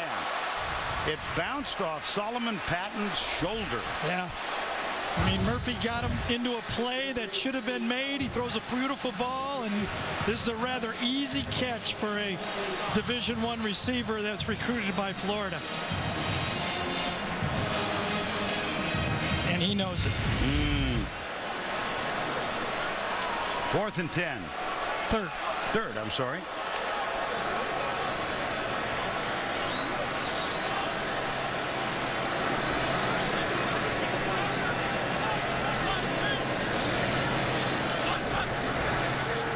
Three-man rush.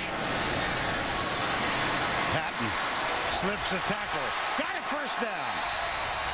Makes amends with that play. I think Teron Toney, number 35, is the guy that broke down on the play. Another one of those safeties that are not making plays in space. Now, you can imagine if you're going up against Oregon with their high-powered offense, what that turns into.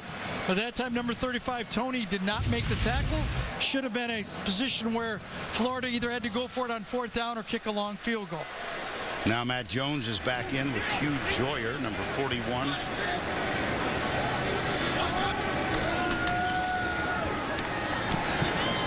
Jones. Well, they ran him against Oregon. Of course, I think the most well-known up-tempo offense in the country. Look at this time of possession between the two top line plays per game, because Florida does go at a slow pace. And Oregon averaging 24.4 seconds per play, and the Gators at almost 31. Yeah, you know, Oregon in time and possession is 117th, and Florida's 4th. That's the contrast that Tennessee has faced week to week. Murphy across the middle, got it. Quentin Dunbar. Hey, Murphy's becoming a man today. Vern, on Friday, remember when I said to Jeff Driscoll, when he said he might not have been able to play last week if there was a game, and I looked at him and go, if you can play, you play, because if the next guy comes in there, you might not get your job back. Wally Pipp, anybody? You know what? All these guys have dreams. Sure. And you can believe that Tyler Murphy's been dreaming that, you know what, Will Muschamp just doesn't see me. But if I ever get a chance, he's going to know who I am.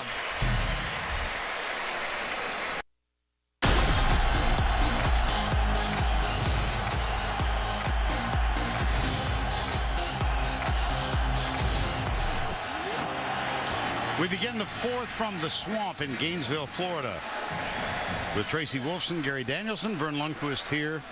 Tennessee jumped off to a 7-0 lead, but Florida more or less in control since then. The Volunteers plagued by turnovers, and Florida, with Jeff Driscoll injured, has gotten really good play out of Tyler Murphy. That's Patton in motion. Hand off Jones up the middle, down to the 5 or the 4-yard line. I just think, Gary, we've got to talk about the play of this young man, Tyler Murphy. Oh, yeah. I mean, he saved the day. Let's be honest. I mean, Butch Jones tried to find some lightning in the bottle by switching quarterbacks, and Will Muschamp was forced to go to his second quarterback, and one came through and one didn't. And it's a tough position. I mean, also one guy's going against the Florida defense. Yes. That is a little tougher to do. And, you know, I mean, you know, I've said Florida's got an elite defense, but they need something more on offense. You know, Jeff Driscoll's a highly talented player, but he's been making mistakes. So far, Murphy has not made the critical mistake. As we said earlier, he's a young man who originally is from Connecticut, and he originally, as you watch him scramble here, he committed to Temple, where the head coach is former Florida offensive coordinator Steve Adazio, and was. And, you know, Vern, if you think about it, the two ends of the spectrum, I mean, Oregon is about pace and space. Florida's about smash, and they're looking for some flash. They have not found the flash part of it. The stuff that Julio Jones and A.J. Green and Todd Gurley, some of those big plays outside of the smash football, that's what Florida's missing on offense. Timeout called by Butch Jones and the Volunteers. We'll be back in a moment.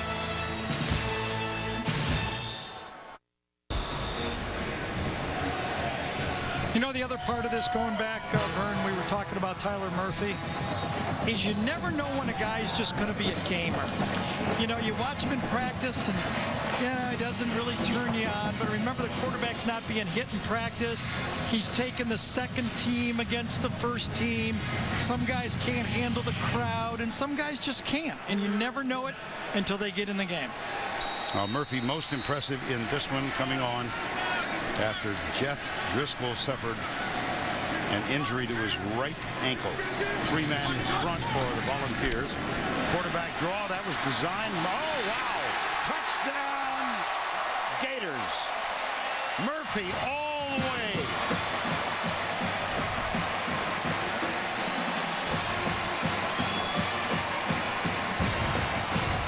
Well, spread them out. You have a 14-point lead. You know a field goal makes it more than a two-possession game. This was a logical call that Murphy got it into the end zone for. Austin Hardin with the extra point. Officially marked as a 7-yard touchdown run. Tyler Murphy, in his first action, has now carried the ball 9 times for 87 yards. It's been Murphy time.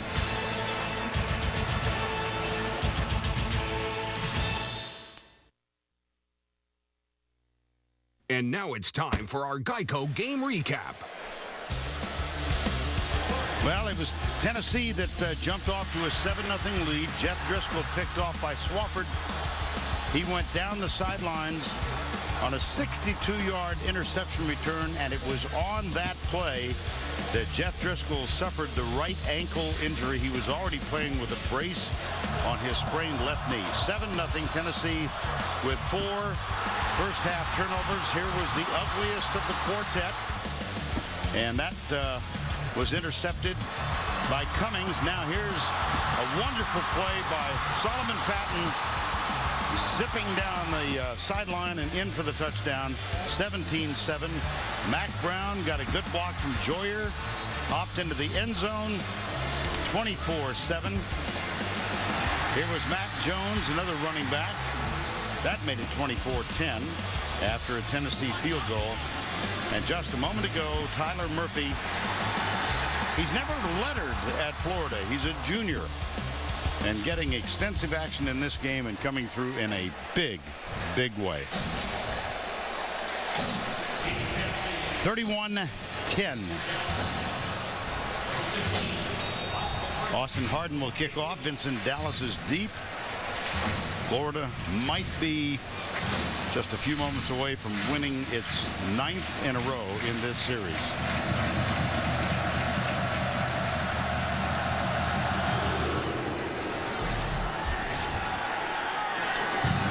Dallas will bring it out. That's for sure.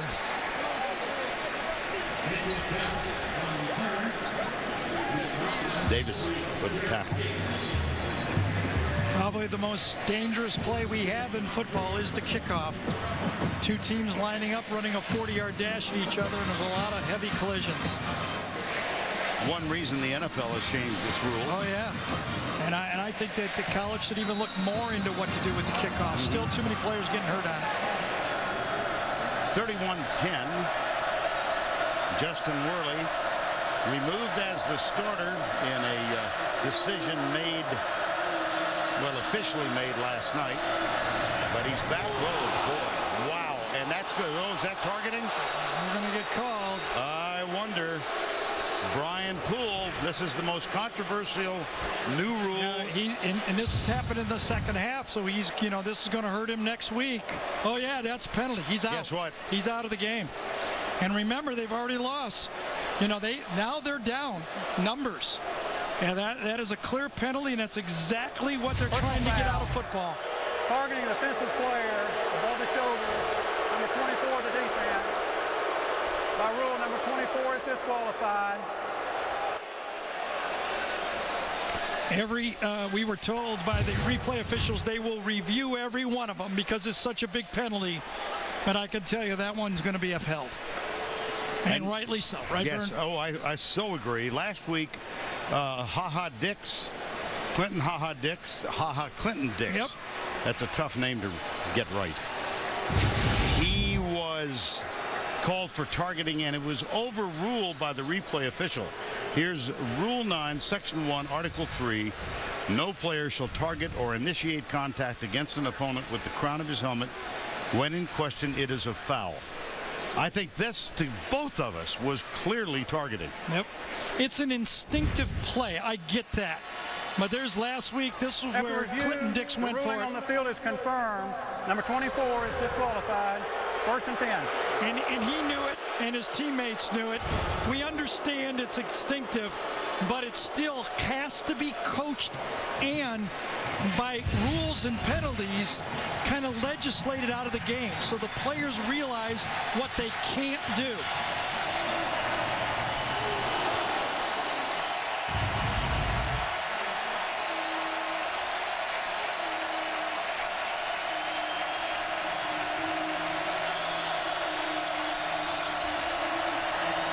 Reverse. Pig Howard, nothing. Jabari Gorman, something. Number 21. And Vern, let me just go back. You know, that last penalty that was called, that targeting play, that was a normal play in college football just a few years ago. I mean, there's been some great safeties at Florida and all over this league that made that message play routinely. And now in a few years, we won't be seeing that anymore, and that's good.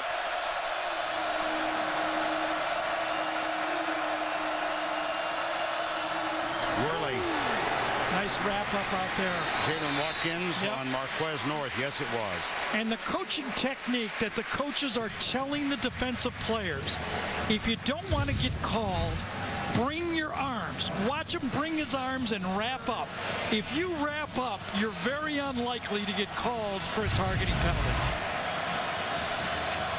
So with Purifoy already out with a thigh injury, Brandon Poole is out. Roberson is out with an injury. They're getting a little skinny in that defensive secondary. Yeah, they're probably only down to 9 more recruits. Worley, wide open. Marquez North. That's got to be a busted coverage. Yeah, that's the biggest play in a long time. Jalen Watkins is the corner to the wide side of the field, but apparently a lack of communication between two players who didn't practice all week at those two positions. You know, Jabari Gorman thought that Watkins was going to take him, and Watkins thought Gorman was going to take him. Gain of 32 and a first down at the 32. And we only had one play last week against Oregon that long in the game. Over 20 yards. Rajon Neal down to the 25. Somebody's helmet slips off. That was Michael Taylor, so he's going to have to sit out for a play.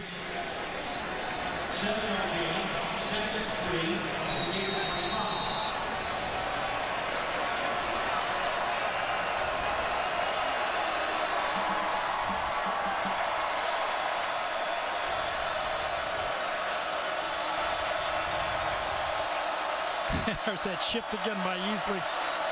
Played the whole game, and he still got energy.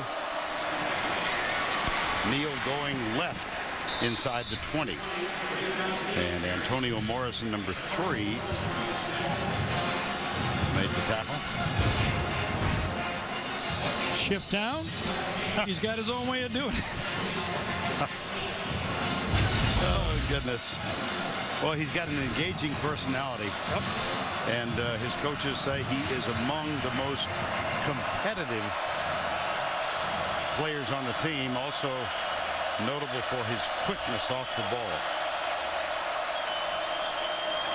They slip it up the middle to Rajon Neal. And he pushed James Stone right in the backfield again on that play. Now Tennessee, I think they got South Alabama next week, don't they? And then they start the run. Tennessee does, and yes. then they start the run of the heavyweights. Home, yes. So then they got the heavyweights after that. But right now, if you're Butch Davis, of course you might have Butch Jones. That's not fair. All these same names. Butch Jones is going, okay, let's make a statement. You know, one of the themes. Go ahead, call this play, Vern. Sorry. All righty, that's okay. Here's Worley coming. Oh, he's got him. Touchdown. You could see the breakdown in this Florida defense. They just do not have the experience now. This time, Cody Riggs is going to be the guy with the bust. Pig Howard made the catch for the TD, and Riggs victimized on the play. Rocky Top. I bet Easley's not singing. Yeah, and you know, the theme I was going to say that Butch Jones and his seniors have been saying is nobody's going to feel sorry for us. I mean, we're going to have to earn every win, and let's put some drives together at the end of this game and see what we can get for next week, too. Well, there's two guys covering two guys, and let's see who makes the mistake here. And these two have these two. Let's try to figure out what happened. Cody Riggs switches. They kind of delay. He thinks it's going to be a quick screen, and it wasn't. He got baited into a bad play by Big Howard. Nice design play by Tennessee.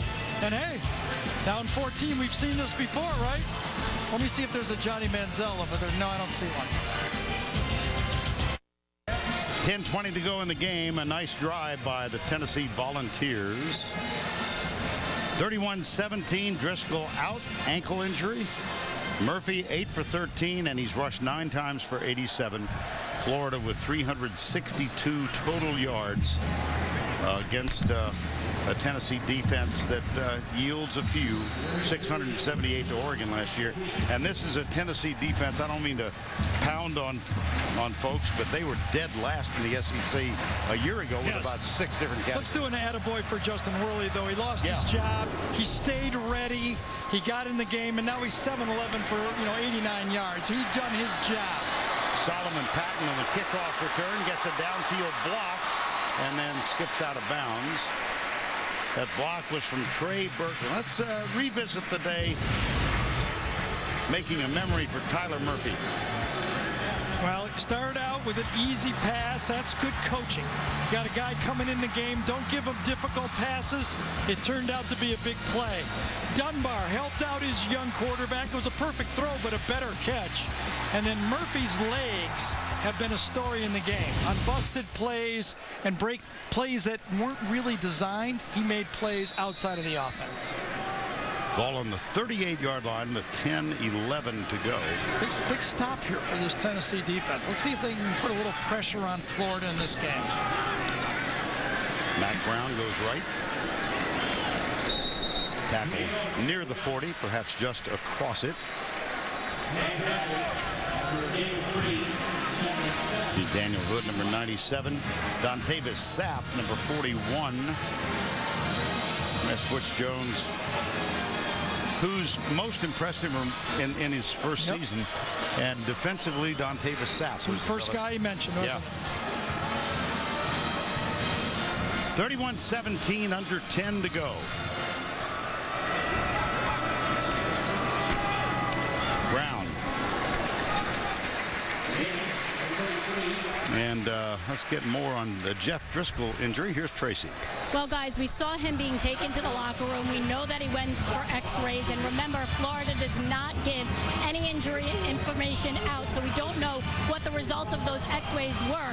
But keep in mind, we have not seen Jeff Driscoll back out here at all the rest of the game. And to me, that is not good news for Florida. I think we would concur, Trace. Huge third down for Tennessee. Yep. Can they get a stop? Will Florida throw the ball or try to run it? They'll run, and they come left with Mac Brown. There's a pursuit and a missed tackle. Hunter Joyer leading the way again. I think Cameron Sutton might have been able to stop him short, but Mac Brown made a miss on the outside. Look at that. It was very, very bad angle again. I think he still would have gotten the first down, but that's going to be embarrassing on tape when the coaches watch that one. Well, this ground game is working effectively. There'll be few complaints, I would think, from the fans of Florida. They're over 200 yards on the ground now. And it's been the story for the last 8 years, the ground game in this series. Oh, wow. Brian Randolph, number 37. Yeah, big Daniel McCullers, the big, huge defensive tackle, turned it back inside, and then the tackle inside to get the stop by Randolph.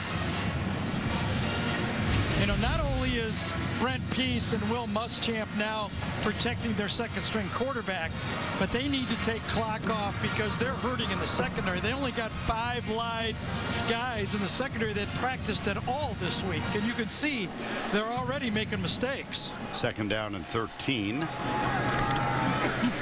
be third and a bunch as Matt Jones. Yeah, I'll tell you, there's some gripping going on right now on that Florida sideline. They're blowing coverages in the secondary. He lost his star cornerback on the kickoff. He has an ejection. And a starter, Marcus Roberson, was already out. They moved Jalen Watkins to safety. He didn't get much practice time at corner. Yeah. This is a mishmash back there. And I think we saw it in the last Tennessee possession. 2 of them. 2 big busts on those plays. 3rd and 13. Murphy has Jones to his right. Back to throw. 4-man rush. Steps up. Nobody to throw to. Throw it away. Yep. Nobody. No receiver to help. Volunteers hold, and they will get the ball back. I'll tell you, Tennessee and Butch Jones is looking at his team and going, the pressure's on them. 14-point game. We showed that we can move the ball. Plenty of time.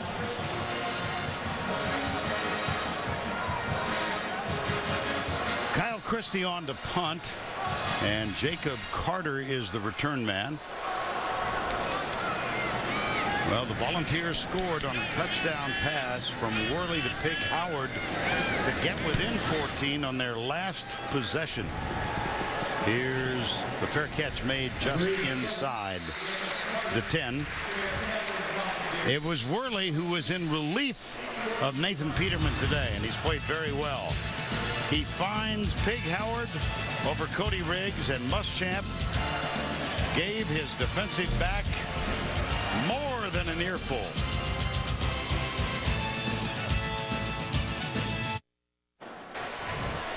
.6:39 remaining in the ball game. Tennessee does have its worst starting field position today. But how about the day for Devontae Fowler? Well, you're right, Vernon. And right now the secondary needs Devontae Fowler to make a couple plays like he did early in this football game when he dominated the game and caused a couple of turnovers. Because that secondary's hurting in the back end. Can Fowler or Easley or Bullard make a play to bail them out back there? Dante Fowler with a heck of a game so far. Here's Worley. Finds Jason Kroom. And they're going to hurry.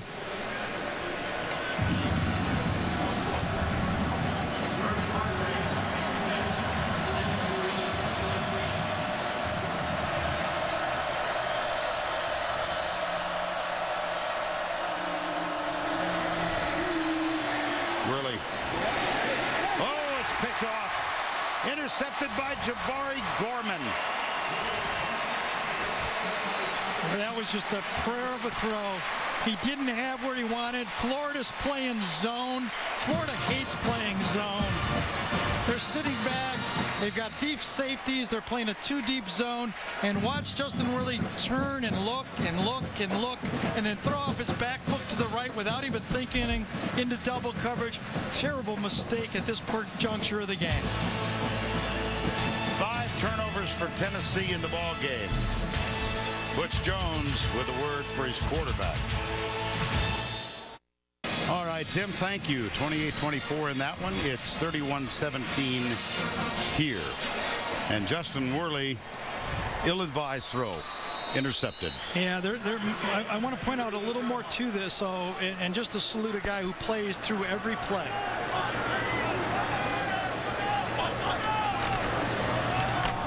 Mac Brown.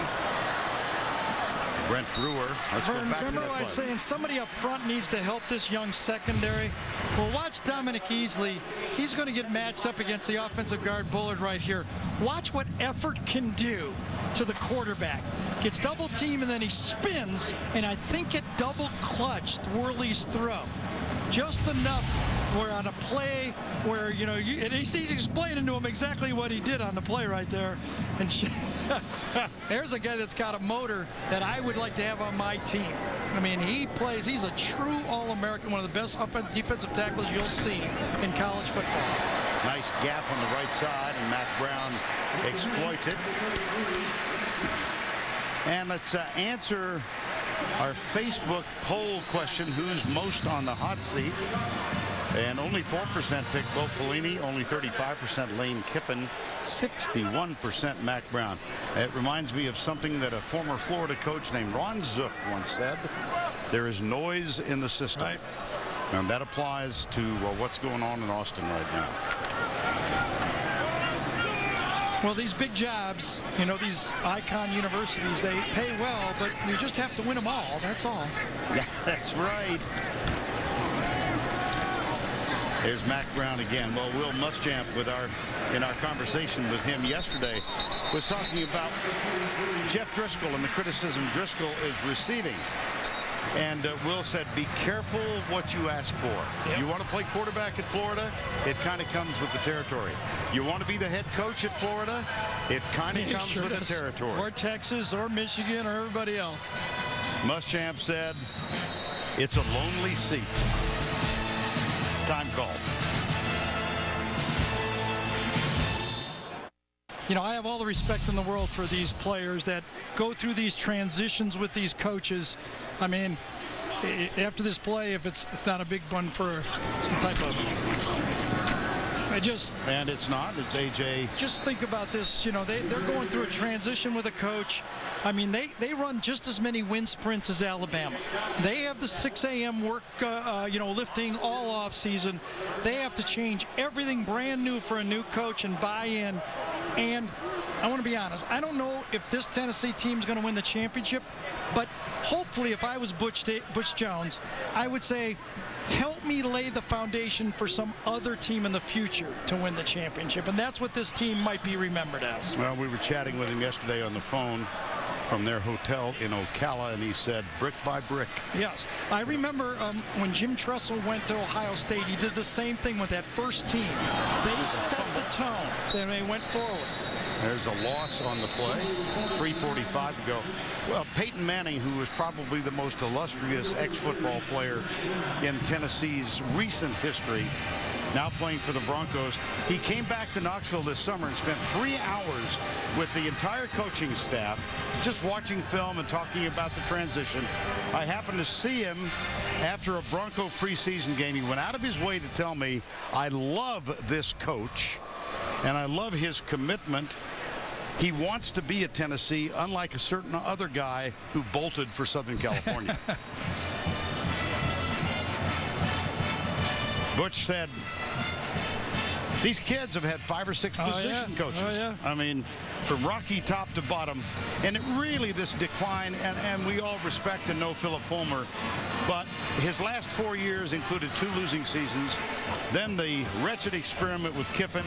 They brought in Derek Dooley, and he lost 7 games in each of 3 years. Vern, some have speculated that it turned our first game when Florida won 21-20. They're up 17-7. Remember Chris Lee, a couple touchdown passes, end of the third quarter, the fourth quarter. But I really think it might have been the Eric Ainge touch interception in that SEC championship that really sealed the fate for this Tennessee program. That's a 40-yard effort that's wide left. And Butch Jones out urging his team on. Still 14. Still 14. With 3:39 to go. Here's Florida's schedule. They're on the road at Kentucky, and then back here on October 5th against Arkansas. Arkansas, by the way, as Tim told you, now losing at Rutgers. They've got to go to Texas A&M next week. Right. Now, can Murphy take the job, or can he hold down the fort and win until Jeff Driscoll gets back for that LSU game? I mean, that's the question now for Florida. Will it become Murphy's team, or will he hold it down if Driscoll can possibly come back if he doesn't have a broken ankle? Ronald Powell with the pressure, and a nice defensive job by Cody Riggs. He did that one right. It was almost, I think, the same play they hit for a touchdown. Well, it's that conversation he had, a one-way conversation with Muschamp on the sideline. Cody Riggs has proven that he listens well. And there was his head coach to applaud him as he fell at his feet. 2nd down 10.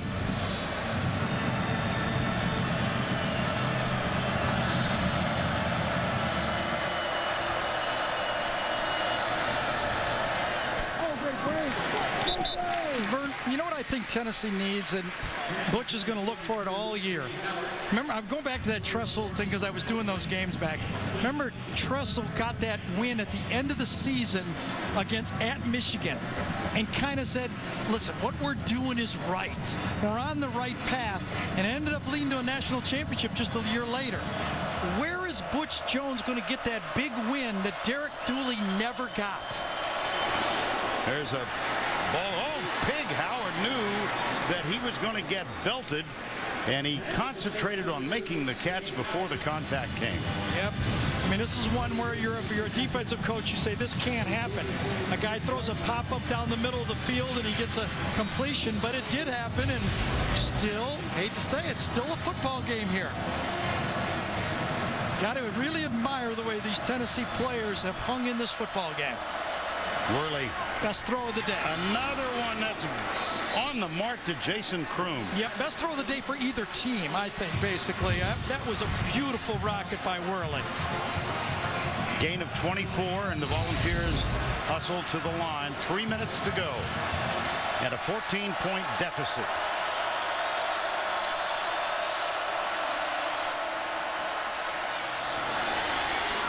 Oh, nice play at the end of that one. Jason Kroom, who is wearing number 18.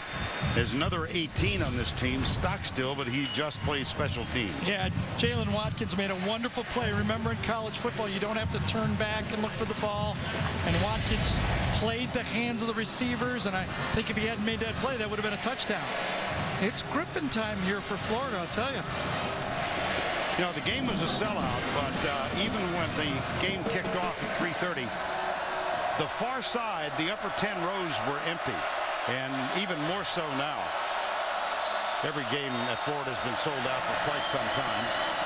Oh, that one's batted down at the line of scrimmage.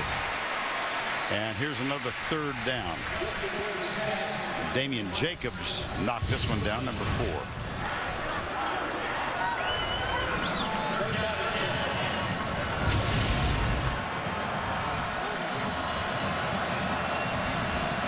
They picked up the last third down,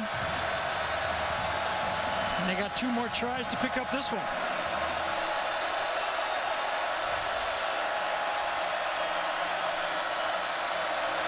Here comes the blitz.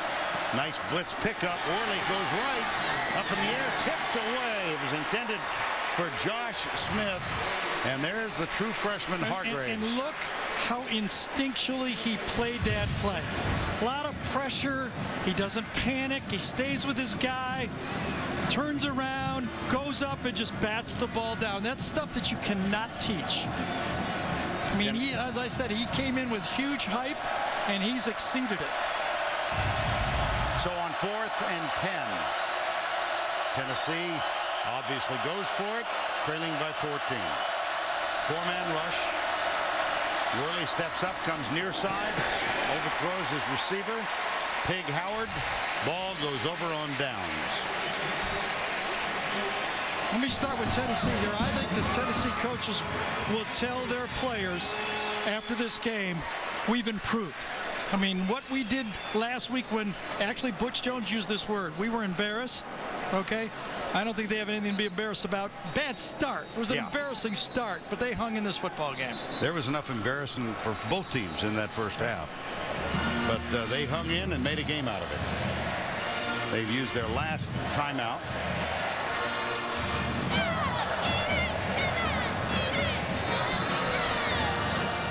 So barring something extraordinary, and they're already in the victory formation now, Florida's going to win for the 9th time in a row. And I really believe it's been the same storyline in each one of these things I've done. The running game for Tennessee has not been able to produce enough to take the pressure off the quarterback for Tennessee. It's really been the game. And again, 66 yards. They just cannot find a way to run the ball against Florida.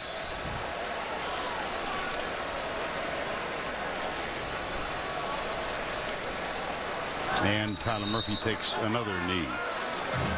Well, Nathan Peterman who was from nearby Jacksonville, a suburb of. And he was replaced after a really tough start by Worley, who comes in 10 of 21 for 149, a touchdown and an interception. You know, I think back just as when we've done these games in the past, remember when Derek Dooley gave Matt Sims the opportunity to play in these big games against Alabama and LSU, and Matt didn't quite get it done? Right. And Matt's made an NFL team. You know, I mean, so sometimes you just got to hang in there, and I hope Nathan Peterman hangs in there for the rest of his career. Peterman, a young man, as we said, from Fruit Cove, Florida, grew up admiring a guy named Tebow who played for this team. And a reminder, stay tuned for the Jeep postgame show on CBS Sports.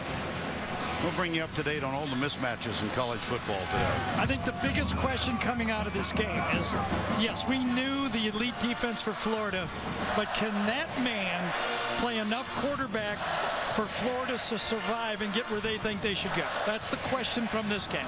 And of course, the question to which we have not received an answer: what is the nature of and the seriousness of Jeff Driscoll's injury? He came in with a sprained knee, but he went down with an injured right ankle, left the field in crutches. And you've heard Tracy bring us up to date with everything she had been able to learn. Now it's time for the play of the game presented by Napa Auto Parts. And with the call, here's Mick Huber of Florida. Matt Jones, the running back. Here's Murphy, looks to swing it out here to the right side. He's got the receiver out there to the catch. It's Patton on the far line, sideline at the 40. Breaks the tackle, the 30, down the sideline, the 20, the 10, the 5. Touchdown, Solomon Patton. Oh, my. I kind of thought there'd be an oh my at the end of that. I just had a feeling. And 26 seconds to go. Nobody back. I really never understood this. Since there's nobody back, the punter just catches it and kicks it in a half a second.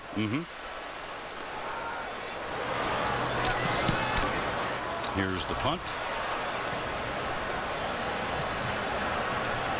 And it's out of bounds at the 47 with 16 seconds. 16 seconds to go.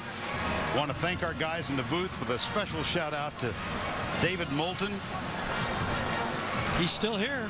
Yeah. We didn't throw him under the bus. No, just once. And the guys, he is to Gary's right. The guys to my left, our production crew up here. Butch Baird, spotter. Chuck Gardner, statistician. Katie McGuire, stage manager extraordinaire. And down in the truck, our group is led by our producer, Craig Silver, and our director, Steve Milton.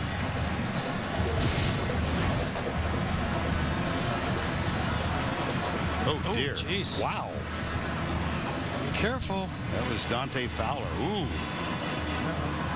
That is, I think, the play that I predict becomes the most controversial in college football, when one of these days, one of these defensive linemen is going to run by the quarterback, swipe across their head, and get ejected for targeting the quarterback to the head.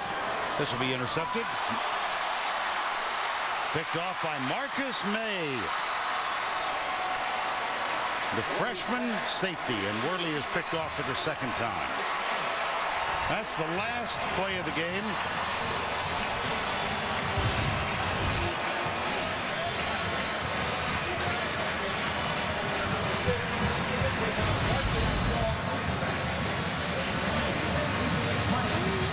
Final score 31-17, 9 consecutive wins.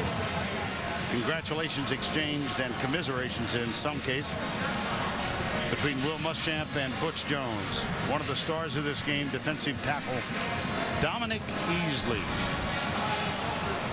Let's go down to Tracy, who's with the winning coach. Thanks a lot, Coach. What can you say about Tyler Murphy and the way he stepped in for Jeff Driscoll today? Well, I got all the confidence in the world in Tyler. We've always had that. You know, when Jeff got injured in the first part of camp and missed it with his appendix, this guy came in and did an outstanding job.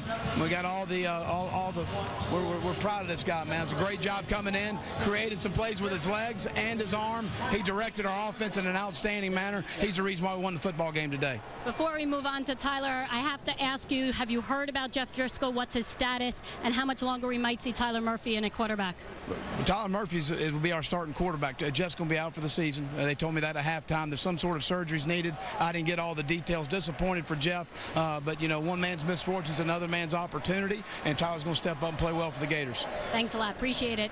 Tyler, we just heard it. You are the quarterback of the Florida Gators this year. What's been going through your mind during this game, and of course when you just heard the news? I mean, it was a good team win. A little bit sloppy on my behalf, you know, going out there. Had the jitters a little bit, but I was able to, you know, calm down a little bit, make a few plays, but it was sloppy. It just, you know, got to keep getting better. I wish the best for Jeff, you know what I mean? It's tough hearing that. Good guy, great football player, good teammate, you know what I mean? We've always helped each other out. He's always been there for me. I've been there for him. So hopefully we can recover fast and get back out there with us. We wish you the best of luck. Thanks so much. Great win. Vern? All right. Congratulations to Tyler Murphy and the Florida Gators, and our thoughts go out to Jeff Driscoll, gone for the season with an ankle injury. 31-17 the final. Next Saturday on CBS. We're all kind of pumped for that one. LSU comes in and takes on the Bulldogs.